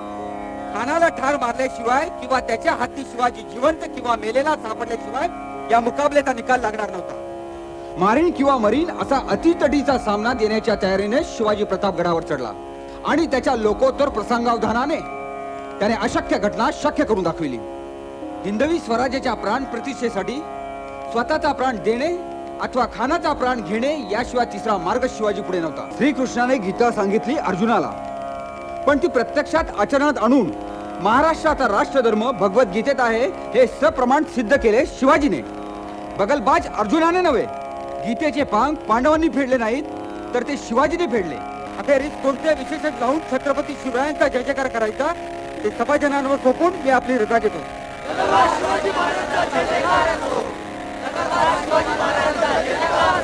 1926 या काळात किंवा त्यापूर्वी मुंबईला बामण बामणेतर असा वाद काही कोठे नव्हता. परंतु ही बामण मंडळी आपल्या संघटनेचे कार्य सार्वजनिक उत्सवाच्या नावाखाली बिनधोक चालवी. दादरचा सार्वजनिक गणेशोत्सव सालोसाल मोठ्या थाटामाटात साजरा होईल. सर्व जाती जमातीकडून वर्गण्या गोळा करायच्या. दादरभर बामण मंडळी सार्वजनिक उत्सवात पुढाकाराने भाग घ्यायचे. परंतु हा पुढाकार पुढे पुढे इतका बळावला की त्यांच्या कार्यकारी मंडळात एक जात बामण मंडळी, तेथे इतरांना कुणाला वावच मिळत नसे. यावेळी स्पृश्य अस्पृश्य हा भेदभाव नष्ट करून अखिल हिंदू जनांची एकजूट एकवटणी करण्यासाठी काही युवक मंडळे स्थापन झाली. सार्वजनिक गणेशोत्सव जर अखिल हिंदूंचा तर त्यात स्पृश्याबरोबर अस्पृश्यांनाही भाग भरपूर घेता आला पाहिजे. इतकंच काय, सार्वजनिक गणेश उत्सवातील गणेश मूर्तीचे कोणाही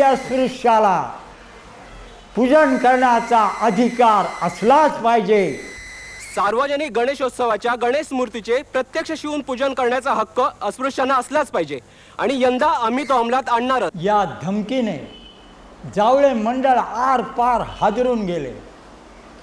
डॉक्टर आंबेडकरांच्या सूत्रसंचलनाखाली चाललेल्या त्या युवक मंडळींच्या जबरदस्त चळवळीची डॉक्टर जावळेंना चांगलीच कल्पना आली.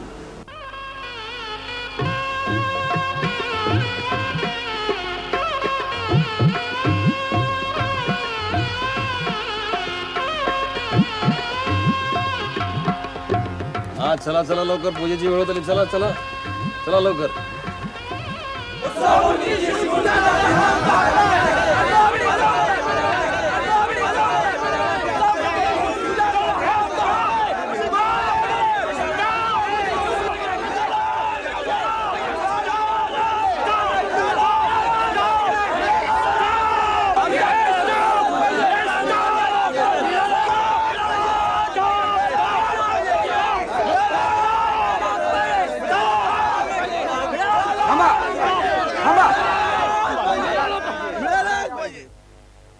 केशवराव, बरं झालं तुम्ही आलात. ते पाहिलं ना काय मागणी आहे लोकांची.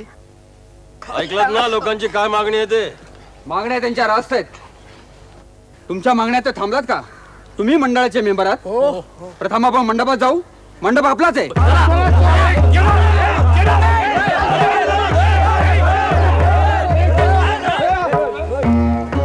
शांत शांत मित्रहो, हा गणेश उत्सव सर्व हिंदूंचा आहे. ए यू गेट आउट, तुम बाहर चला जाओ. तू कोण इथे कसा आलास?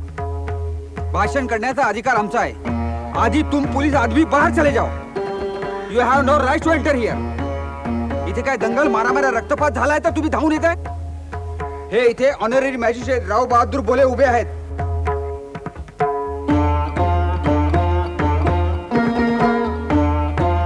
मित्रहो, गणेश मूर्तीची स्थापना झालेली आहे. 12 वाजलेले आहेत. गणपती पूजेची वाट पहा स्वस्थ बसलेला आहे. जावळे आणि बोले खलबते करीत आहेत. आज जर आमच्या अस्पृश्य हिंदू बांधवांना गणेश पूजनाचा हक्क 3 वाजेपर्यंत देण्याचा शहाणपणा जावळे कमिटीने दाखवला नाही तर मी स्वतःही गणपतीची मूर्ती फोडून टाकीन.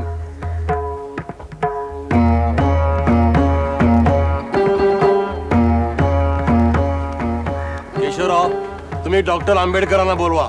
आपण माझ्या घरीच बसू. ठीक आहे. जावळे, तुम्ही म्हणता भेदभाव मुळीच नाही. मग मूर्तीपूजेला अस्पृश्यांना विरोध का करता तुम्ही? आपण शास्त्र रीत वगैरे काही असते की नाही? म्हणजे अस्पृश्यांचा मूर्तीपूजेचा हक्क तुम्ही नाकारत नाही आहात तर? नाकारत तर नाहीच आहो, पण रीतीप्रमाणे झालं असतं तर बरं झालं असतं, नाही का? हो, बरोबर आहे. पण मी म्हणतो, काय तुमची रीत आहे ती तरी सांगा. सांगतो ना. रिवाजाप्रमाणे मला वाटतं एखाद्या ब्राह्मण पुजाऱ्याने गणेशाची प्राणप्रतिष्ठा करून शास्त्रोक्त पद्धतीने त्याची पूजा अर्चा करावी आणि मग कुठल्याही अस्पृश्यानं स्नान करून शुचिर्भूत होऊन गणेशाच्या चरणावरती पुष्पगुच्छ व्हावा, नाही का? केशवराव, तुम्हाला हे पटतं? बाबासाहेब, मूर्तीपूजेचा आपला हक्क नाकारला जात नाही. चला, तिकडे गणपती ताटकळतोय. आपण आधी पूजा करून घेऊ. चला चला चला. ठीक आहे, चला चला.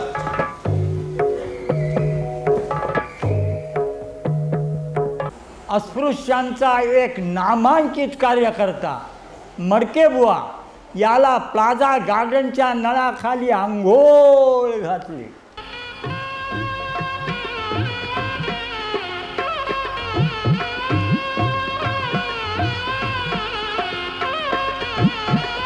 त्याने लाल गुलाबाचा एक गुच्छ श्रीच्या चरणी वाहतात जमलेल्या मंडळींनी गणपतीचा जय जयकार केला. गणपती बाप्पा मंगल मूर्ती, गणपती बाप्पा मंगल मूर्ती. प्रबोधन बंद पडलं. निर्वाहाची साधनं काहीच उरली नाही. सभोवार गडद अंधकार असताना मला प्रकाशाची एक चीर दिसली तरी त्या दिशेनं धडाडीनं पाऊल टाकण्याचा माझा स्वभाव. मी नाटकं लिहायला सुरुवात केली. एकनाथ महाराजांच्या जीवनचरित्रावर एक उत्तम नाटक लिहिलं, खरा ब्राह्मण. या नाटकात म्हणे बामणांची बदनामी अशी एक कुजबूज कुणीतरी सर्वत्र फैलावली. या नाटकाचे प्रयोग ताबडतोब बंद करा असा एक तक्रार अर्ज पोलीस कमिशनर साहेबाकडे कुणीतरी केला आणि हे मला पोलिसाकडूनच कळलं. प्रयोग पास करणारे मुख्याधिकारी मोहनलाल स्वतः नाटकाचा प्रयोग पाहायला आले. एकनाथ, या महासभेपुढे तू आरोपी आहेस. स्वामी महाराजांनी काशी क्षेत्रावरून ब्रह्मवृंदांचं आज्ञापत्र आणलं आहे. संतांचा आज्ञापत्र मला शिवसाबंद द्या. मराठी भाषेत भागवतादी पुराण रचून प्राचीन देववाणीचा संस्कृत भाषेचा तू अनादर करीत आहेस. ब्रह्मविद्येला प्राकृताच्या चव्हाट्यावर मांडून तिच्या गूढ पावित्र्याला तू कवडी मोल ठरवतोयस. ब्रह्मविद्येला मराठीचा सोपा सुटसुटीत पेहरा करून तिला बाळगोत करण्याचा मान माझा नव्हे. 250 वर्षापूर्वी ज्ञानेश्वर माऊलींनी या पुण्यप्रघाताचा पाया घातलेला आहे. पण ब्राह्मणेतरांना ब्रह्मविद्या शिकवणं हे महापाप आहे. काय? ज्ञान हे केवढं पवित्र, मग त्याचा प्रसार हा महापाप कसा काय ठरणार? हे पहा, ब्रह्मज्ञान ही केवळ ब्राह्मणांची मिरास नव्हे, आलम दुनियेचा त्याच्यावर अधिकार आहे. स्वामी महाराज, संस्कृताच्या तळघरात ब्रह्मविद्येला बट्टेसळवाची बुरशी चढली आणि म्हणून ज्ञानेश्वरानं मराठीच्या मैदानावर तिचं हातपाय ताणून वळत घातली. या त्या भटांच्या नाकात झुरळ शिरायला काय झालं? एकनाथ, या काशी क्षेत्रातल्या ब्राह्मणांची तुला आज्ञा आहे? त्यांची काय आज्ञा आहे? याली महाराची महारी.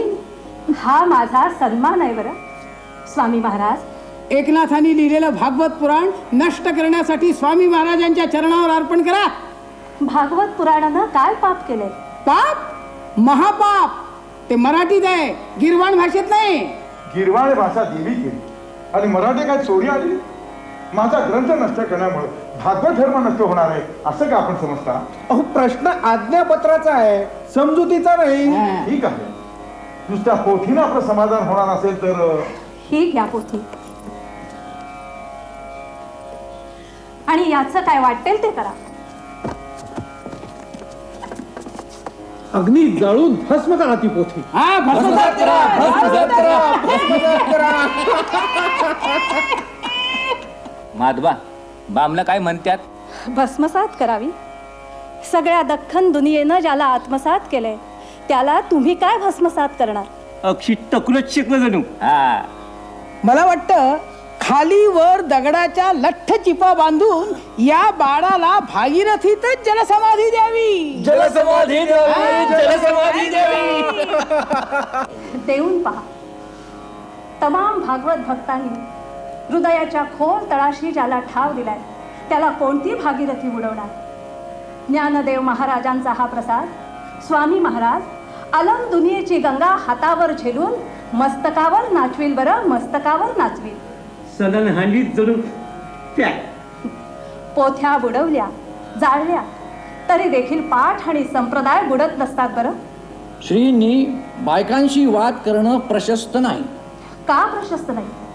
आद्य शंकराचार्यांनी मंडन मिश्रांच्या सरस्वतीशी घातलाच होता ना वाद. पण आचार्यांनी अखेर पराभूतच केली ना तिला. मग मला करा ना पराभूत. बायकांवर दिग्विजय मिळवण्याची ही दुसरी संधी कशाला दवडता? एकनाथ, तू आणि तुझी विदुषी पत्नी जाती धर्मानं ब्राह्मण असून एकीकडे मोठा धर्माभिमान दाखवता आणि दुसरीकडे धर्मभ्रष्ट क्रियानष्ट चांडाळ अंत्यजांना डोक्यावर घेऊन नसता.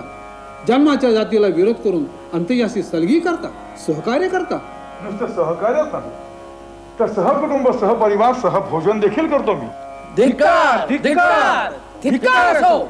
मी ब्राह्मण जनांशी विरोधानं वागतो हा निव्वळ गैरसमज आहे. केवळ ब्राह्मणांसाठीच नव्हे तर अखिल हिंदू जनांच्या उद्धारासाठी या अस्पृश्यांना जवळ आणण्याची मी खटपट करत आहे. माणुसकीचा बदलौकिक टाळण्यासाठी या अस्पृश्यांना धर्मानं वागवा, प्रेमानं वागवा म्हणून टाहो फोडीत आहे. अर्थात त्यांचा उद्धार आपण कोण करणार? त्यांचा उद्धार करायला ते समर्थ आहे. मग त्यांच्याशी संगनमत करून पांढरपेशा समाजाविरुद्ध तू त्यांना का चिथावतोस? मानवी जिण्याचं कर्तव्य त्यांना समजावीत असतो, चिथावण्यात येत नसतो. गुलामाला तू गुलाम आहेस म्हणून समजून सांगणं आणि शिरजोरांना त्यांच्या शिरजोरीची लाज उत्पन्न करणं हाच कोणत्याही धर्माचा मूळ उद्देश. त्याच विचाराचं मी आचरण करत असतो. अहो, धर्माचा उद्देश तुमच्याकडून समजणं इतकी वैदिक संस्कृती म्हणजे काही कच्च्या मातीचं मडकं नव्हे का कच्चं भाजलेलं थालीपीठ नव्हे. तुझ्या या साऱ्या खटपटी वर्तमान धर्माचा उच्छेद करणार आहेत. एवढं मात्र आपण अगदी खरं बोलला. जो धर्म प्रेमाला पारखा झाला त्यात कुठलं उरलंय प्रेम. दयेचा थेंब शिल्लक नसलेल्या या धर्मकल्पनेचा आणि तिनं समाजात फैलावलेल्या माणूस घाणीचा उच्छेद करणं हाच माझ्या जीविताचा एक छंद होऊन बसला आहे स्वामी महाराज. एकनाथ, तुझी ही आचार विचारसरणी महापातकी अतएव सनातन धर्माविरुद्ध बंड आहे. होय, हे बंडच आहे आणि या बंडाच्या वेळानं उभ्या दख्खांना मी वेळ लावलेला आहे. प्रचलित धर्मकल्पनांना मी धक्का दिला आहे आणि देत आहे, देणार आहे. या पंचकोडीत प्राण असेपर्यंत मी देणार आहे. भागवत धर्मच दयेच्या ओलाव्यानं ब्राह्मणांसकट हिंदू जनांचा उद्धार करील असा माझा आत्मविश्वास आहे. उद्धार करील? याला उद्धार? सगळ्या समाजाची खडी बिघडवली. दौलत्या पार्टाकडे धुवाला टाका म्हणजे अक्षी ही करा विस्तारित परत. याच्या मराठी पुराणाने ब्राह्मणे तर समाज तर पार बिथरलाच, पण हे हे हे हे सुद्धा गावकीची कामं पार धुडकावून लावू लागले. स्वामी महाराज, एकनाथाच्या या अधर्मी बंडाळीमुळं वैदिक धर्म तर साफ बुडालाच, पण पांढर पेशा रयतेला म्हणजे भोजन भाऊ भाटांना. पण पांढर पेशा रयतेला इव्रतीनं जगण्याची सुद्धा पंचायत झाली. भिक्षुक म्हणजे तळलेला पापड, कुणीही टिचकीने फोडावा, अंगाचा कसा तरी पापड होतो. नुकताच पैठणला लाळेचा रोग येऊन गेला, शेकड्यानी ढोरं मेली. पण ह्यांच्यातला कोणी त्यातलं एक मढे उचलायला आला असेल तर शपथ, अखेर यांची ही सगळी कामे आम्हाच करावी लागली. 42 पूर्वज गतीला गेलं. वाईट काय झालं त्यात? आपलं प्रेत आपुरच जाळण्या पुण्यात चोरट टिकत. नावाचा एकोपा, पण ह्या सगळ्या अंत्यजाला चिथवून सगळ्या पैठणचा एकोपा बिघडवून टाकला. एकनाथ, समाजात असंतोष निर्माण करणारी असली ही कृती तुझ्यासारख्या विद्वान, नीतिमान, जबाबदार माणसाला शोभत नाही. स्वामी महाराज, अत्यंत जबाबदारी आणि जाणीवपूर्वक या विश्वासी खेळ खेळत आहे आणि खेळणारा. खरं म्हणजे ब्राह्मण्याचं मी पालनच करत आहे, पण तुमच्या स्नेहशून्य धर्माच्या दृष्टीने मी महाभयंकर पातक केलेलं आहे. आणि त्या महाभयंकर पातकाला आपण जी शिक्षा द्याल ती मी आनंदानं सहकुटुंब सहपरिवार भोगायला तयार आहे. याच्या आत्मबलापुढे आमची निर्णय शक्ती बिनमूड होत आहे. स्वामी महाराज, याला देहांत प्रायश्चित्ताशिवाय दुसरं प्रायश्चित्त नाही. प्रायश्चित्त? प्रायश्चित्त पश्चातापा. मला जर पश्चातापच होत नाही तर प्रायश्चित्त घेण्याचा प्रश्न आलाच कुठं? अस्पृश्यता हा माझ्या जीविताचा पंचप्राण आहे आणि हा एकदा नष्ट होईपर्यंत तो चालूच राहणार आहे. देहांत शिक्षेची धमकी कुणाला देता?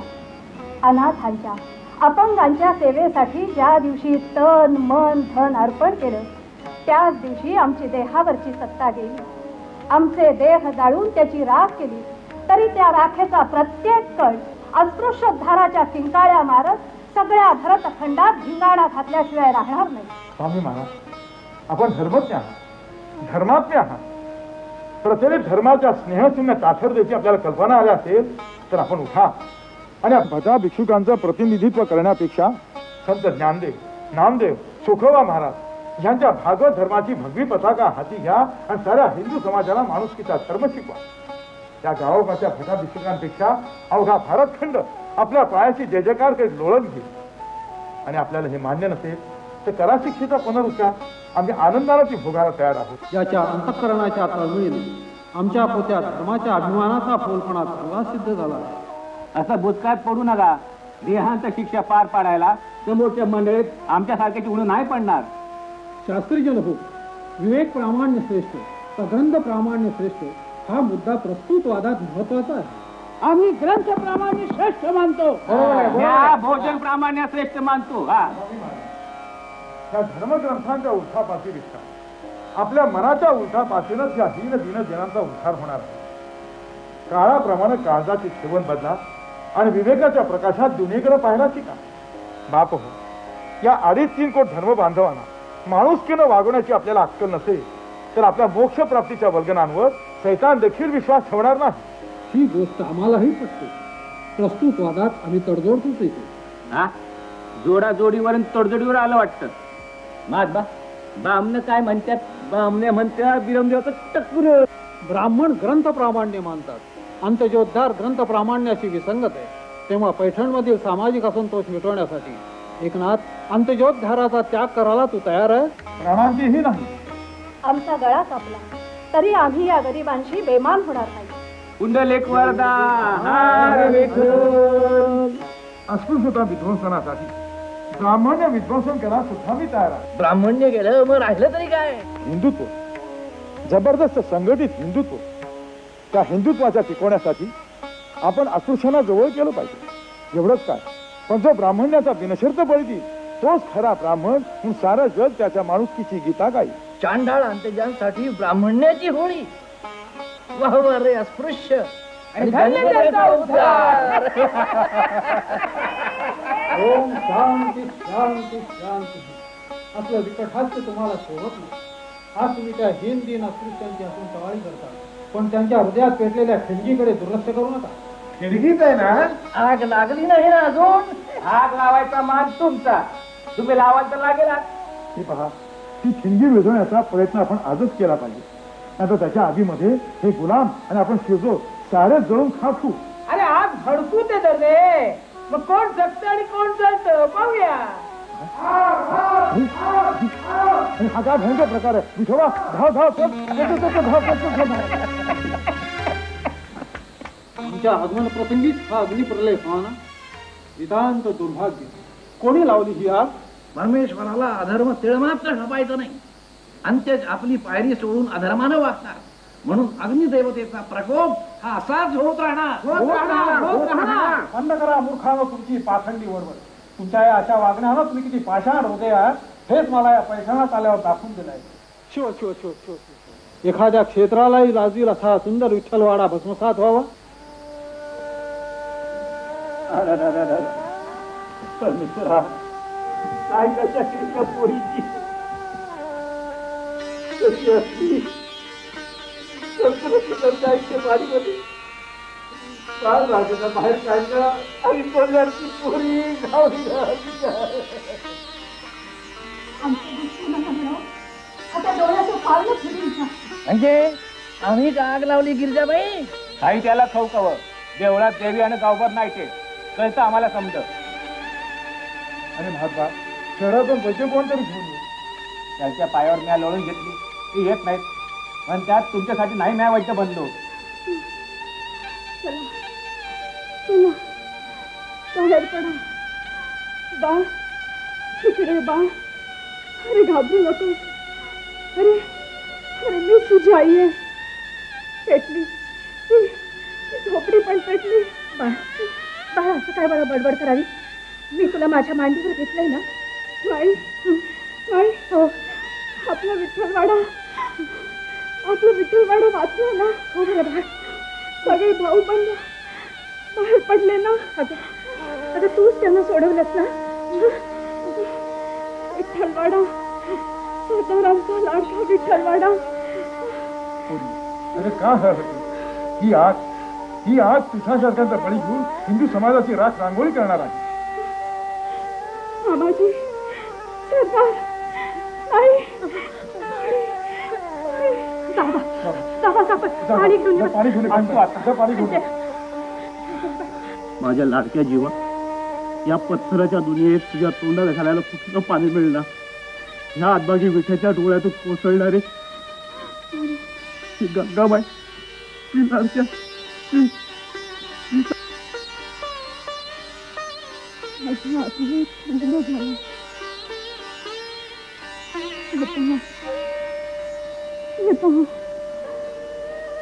शिलेदार आले, घोड्यावर बसून आले.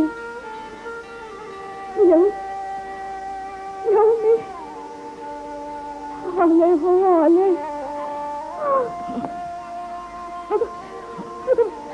हे काय झालं पाहू? देवाचं देणं, देवा घरी गेलं.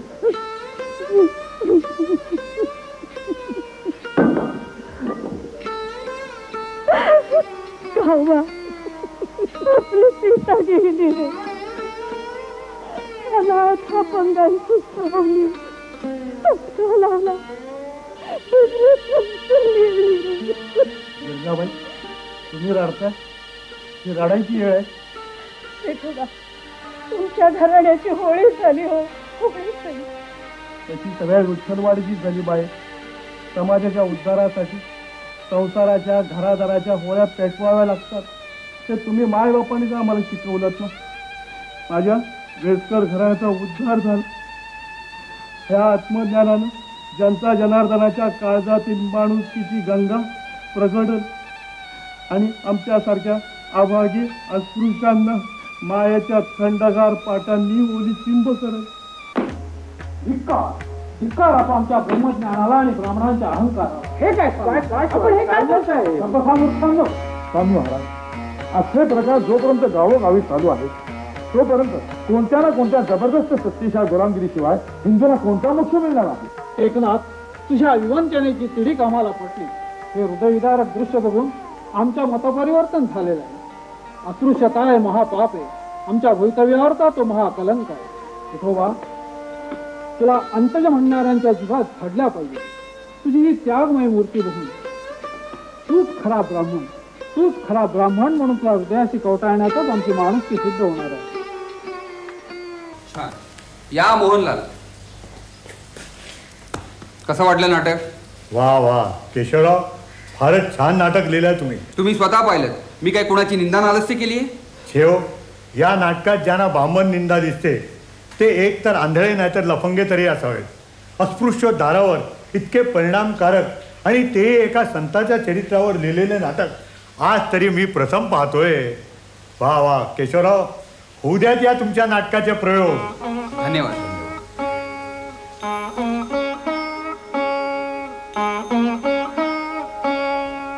केशवराव, या वाचनशेठ. केशवराव, अस्पृश्य थरावर इतके हृदय पिलवटून टाकणारे परिणामकारक नाटक आम्ही आजच पाहिला. हे नाटक पाहून अस्पृश्यतेची किडस न येणारा माणूस माणूस म्हणता येताच नाही. फार फार सुंदर नाटक लिहिलेत आपण. काय सांगता, नाटकाचे प्रयोग पुन्हा चालू झाले.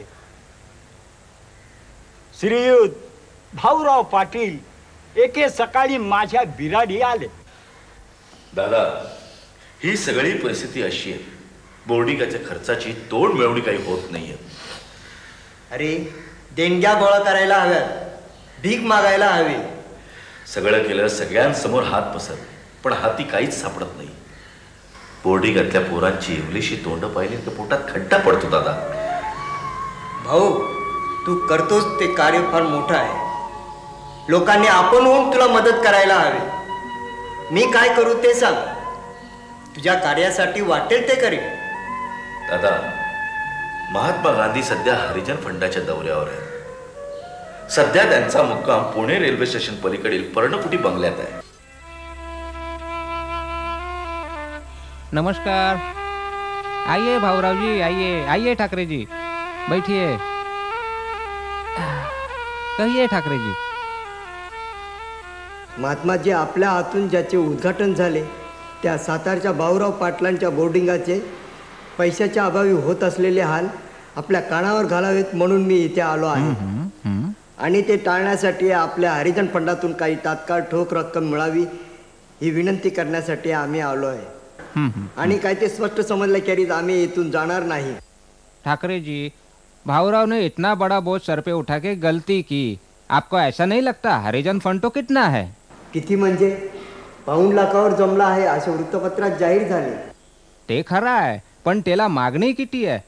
फंडाची घटना आहे, कार्यकारी मंडळ आहे, अस्पृश्यता निवारक ठिकठिकाणच्या संस्थांच्या कामगिरीची चौकशी करतात आणि योग्य ते ठरवून काही डेटा आले तर देतात. या चित्रात आपण कुठेच कोणी नाही असं का आम्ही समजायचं? हूँ तो भाई भीक मंगा भिकारी हूँ. मला जे मिळतं ते मी दिल्ली कचेरीत जमा करतो. माझ्या हातात तर काही नाही. आपण दिल्लीला अर्ज करा. अर्ज कशाला? हा घ्या भाऊरावांच्या बोर्डिंगच्या कामाचा आणि खर्चाचा छापील रिपोर्ट. एवढा मोठा रिपोर्ट वाचायला मला वेळ कुठे? मी तो हमेशा फिरत असतो. तुम्ही रिपोर्टचा सारांश काढून दिला तर मी तो फुरसतीनं वाचेन. आम्ही कशाला सारांश काढायला हवा?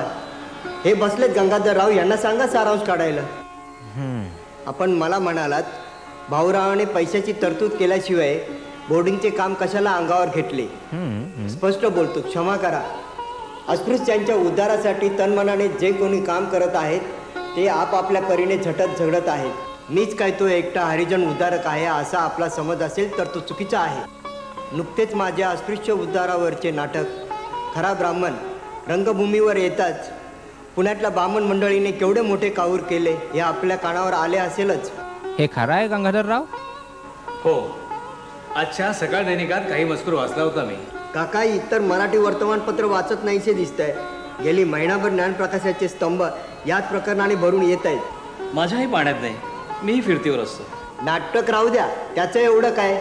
त्यावर खटला झाला, नाटक निर्दोष ठरले, प्रयोग होत आहेत.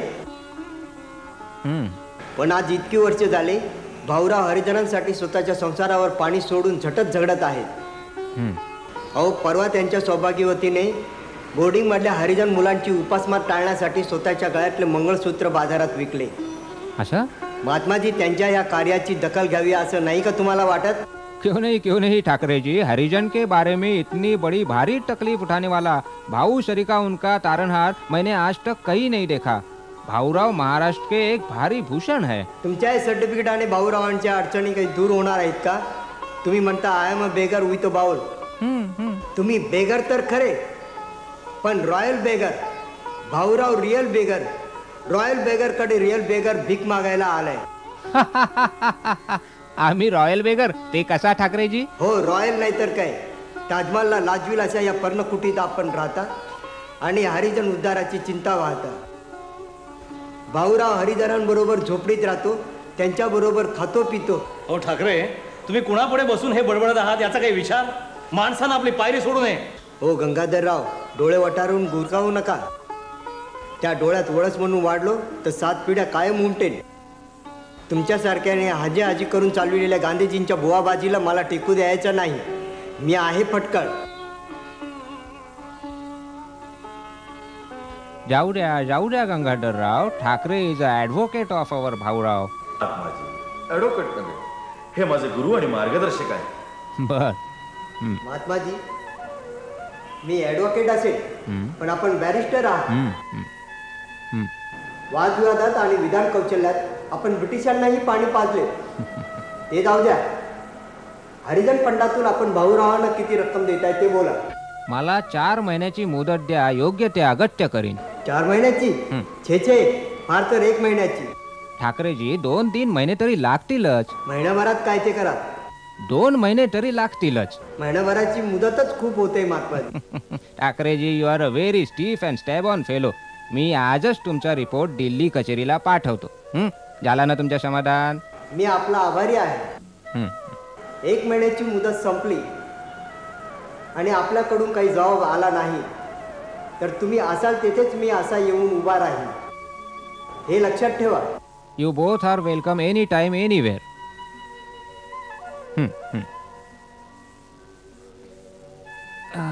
गंगाधर जी, ये उनका रिपोर्ट.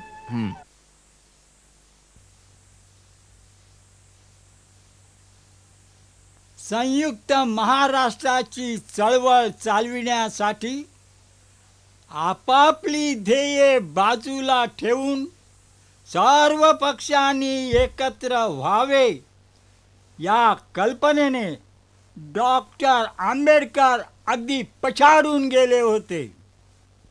त्यासाठी ते दिल्लीहून मुंबईला आले. मुंबईला येताच त्यांनी मला भेटीला बोलवले. मी भेटीला गेलो. नमस्कार बाबासाहेब. किशोरराव आलात? बसा बसा. ठाकरे, तुम्ही आलात, बरं झालं. बाबासाहेब, काय ही तुमची अवस्था? अखेरच्या प्रयाणाची चिन्ह आहे ती. माझा एक वेळ जाऊ द्या, पण मला काळजी वाटते ती. कशाबद्दल म्हणताय डॉक्टर? हे पहा ठाकरे, सध्या निरनिराळ्या पक्षातून विस्तव देखील जाईनासा झालाय. अशा अवस्थेत हे मतलबी काँग्रेसवाले तुम्हाला संयुक्त महाराष्ट्र चुकूनही देणार नाहीत. आपापल्या ध्येयाची गाठोडी खुंटीला टांगून सगळे पक्ष एकवटतील तर माझा शेड्यूल कास्ट फेडरेशन त्यात अगत्य भाग घेईल. मला तसं वचन द्या. मी तसं वचन देतो. माझा शेड्यूल कास्ट जिब्राल्टर सारखा तुमच्या पाठीशी उभा राहील. मी तसं जाहीर करू का? डॉक्टर अगत्य जाहीर करा. डॉक्टर आंबेडकरांची ही मुलाखत मी प्रसिद्ध केली. त्याचा अगदी अनुकूल परिणाम झाला. सर्व पक्ष समितीमध्ये एकवटले, एकत्र झाले.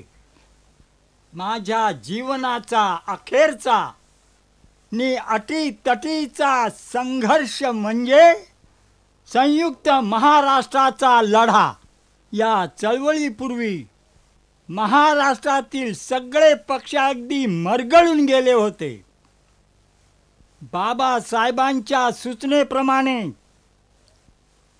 सर्व पक्ष एकजूट एकवटवण्याचा प्रयोग तेव्हा पुण्याला चालू होता आणि त्याच वेळेला आम्ही जाहीर केले की असे होत असेल तर या एकमुखी संघटनेच्या द्वारावर भालदार म्हणून सदैव उभा राहण्यास मी तयार आहे. या सर्व पक्षांच्या एकवटीने संयुक्त महाराष्ट्राची चळवळ अगदी फोफावली होती.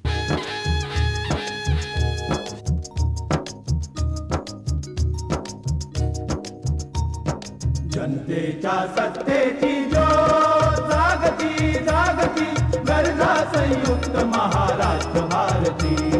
गरजा संयुक्त महाराष्ट्र भारती. जनतेच्या सत्तेची ज्योत जागती जागती गरजा संयुक्त महाराष्ट्र भारती.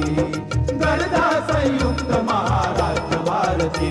तिरंग्यात गोव्याच्या चारुणीकडे माया मराठी बोली चालले पुढे. तिरंग्यात गोव्याच्या चारुणीकडे माया मराठी बोली चालले पुढे. एक भाषिकाची होते संगती गरजा संयुक्त महाराष्ट्र भारती. एक भाषिकाची होते संगती गरजा संयुक्त महाराष्ट्र भारती. जनतेच्या सत्तेची ज्योत जागती जागती गरजा संयुक्त महाराष्ट्र भारती. गरजा संयुक्त महाराष्ट्र भारती. हो निजाम कोल्हापूर औंध जंजिरा जनतेच्या दास्याच्या कुबट जंजिरा. हो निजाम कोल्हापूर औंध जंजिरा जनतेच्या दास्याच्या कुबट जंजिरा. मोडील त्या एक महाराष्ट्र संस्कृती गरजा संयुक्त महाराष्ट्र भारती. मोडील त्या एक महाराष्ट्र संस्कृती गरजा संयुक्त महाराष्ट्र भारती. जनतेच्या सत्तेची ज्योत जागती जागती गरजा संयुक्त महाराष्ट्र भारती. गरजा संयुक्त महाराष्ट्र भारती. कोकणच्या दुःखाची सरल स्पंदने नागपुरी जनतेची हलविते मने. कोकणच्या दुःखाची तरल स्पंदने नागपुरी जनतेची हलविते मने. माया एक धरणीला देत मानती गरजा संयुक्त महाराष्ट्र भारती. माया एक धरणीला देत मानती गरजा संयुक्त महाराष्ट्र भारती. जनतेच्या सत्तेची ज्योत जागती जागती गरजा संयुक्त महाराष्ट्र भारती. गरजा संयुक्त महाराष्ट्र भारती. शेतकरी जमिनीचा इथल्या धनी कामगार जनतेचा इथ अग्रणी. शेतकरी जमिनीचा इथल्या धनी कामगार जनतेचा इथ अग्रणी. श्रमजीवी सत्तेची चेत शाश्वती गरजा संयुक्त महाराष्ट्र भारती. श्रमजीवी सत्तेची चेत शाश्वती गरजा संयुक्त महाराष्ट्र भारती. जनतेच्या सत्तेची ज्योत जागती जागती गरजा संयुक्त महाराष्ट्र भारती. गरजा संयुक्त महाराष्ट्र भारती. सह्य पठारीच्या तेजस्वी रणकथा रंगती शाहीर मुखे अजून ऐकता. सह्य पठारीच्या तेजस्वी रणकथा रंगतिशाही रमुखे अजून ऐकता इतिहासी जेथ मिळे स्फूर्ती अनगती गर्दा संयुक्त महाराष्ट्र भारती इतिहासी जेथ मिळे स्फूर्ती अनगती गर्दा संयुक्त महाराष्ट्र भारती जनतेच्या सत्तेची गो जागती जागती गर्दा संयुक्त महाराष्ट्र भारती गर्दा संयुक्त महाराष्ट्र भारती भिन्न धर्म भाषेची सर्व बंधने तोडून या एक रूप जाहले मने भिन्न धर्म भाषेची सर्व बंधने तोडून या एक रूप जाहले मने लोकयुगासाठी जिथे रक्त सांडती गर्दा संयुक्त महाराष्ट्र भारती लोकयुगासाठी जिथे रक्त सांडती गर्दा संयुक्त महाराष्ट्र भारती जनतेच्या सत्तेची गो जागती जागती गर्दा संयुक्त महाराष्ट्र भारती गर्दा संयुक्त महाराष्ट्र भारती जनतेच्या सत्तेची गो जागती जागती गर्दा संयुक्त महाराष्ट्र भारती गर्दा संयुक्त महाराष्ट्र भारती गर्दा संयुक्त महाराष्ट्र भारती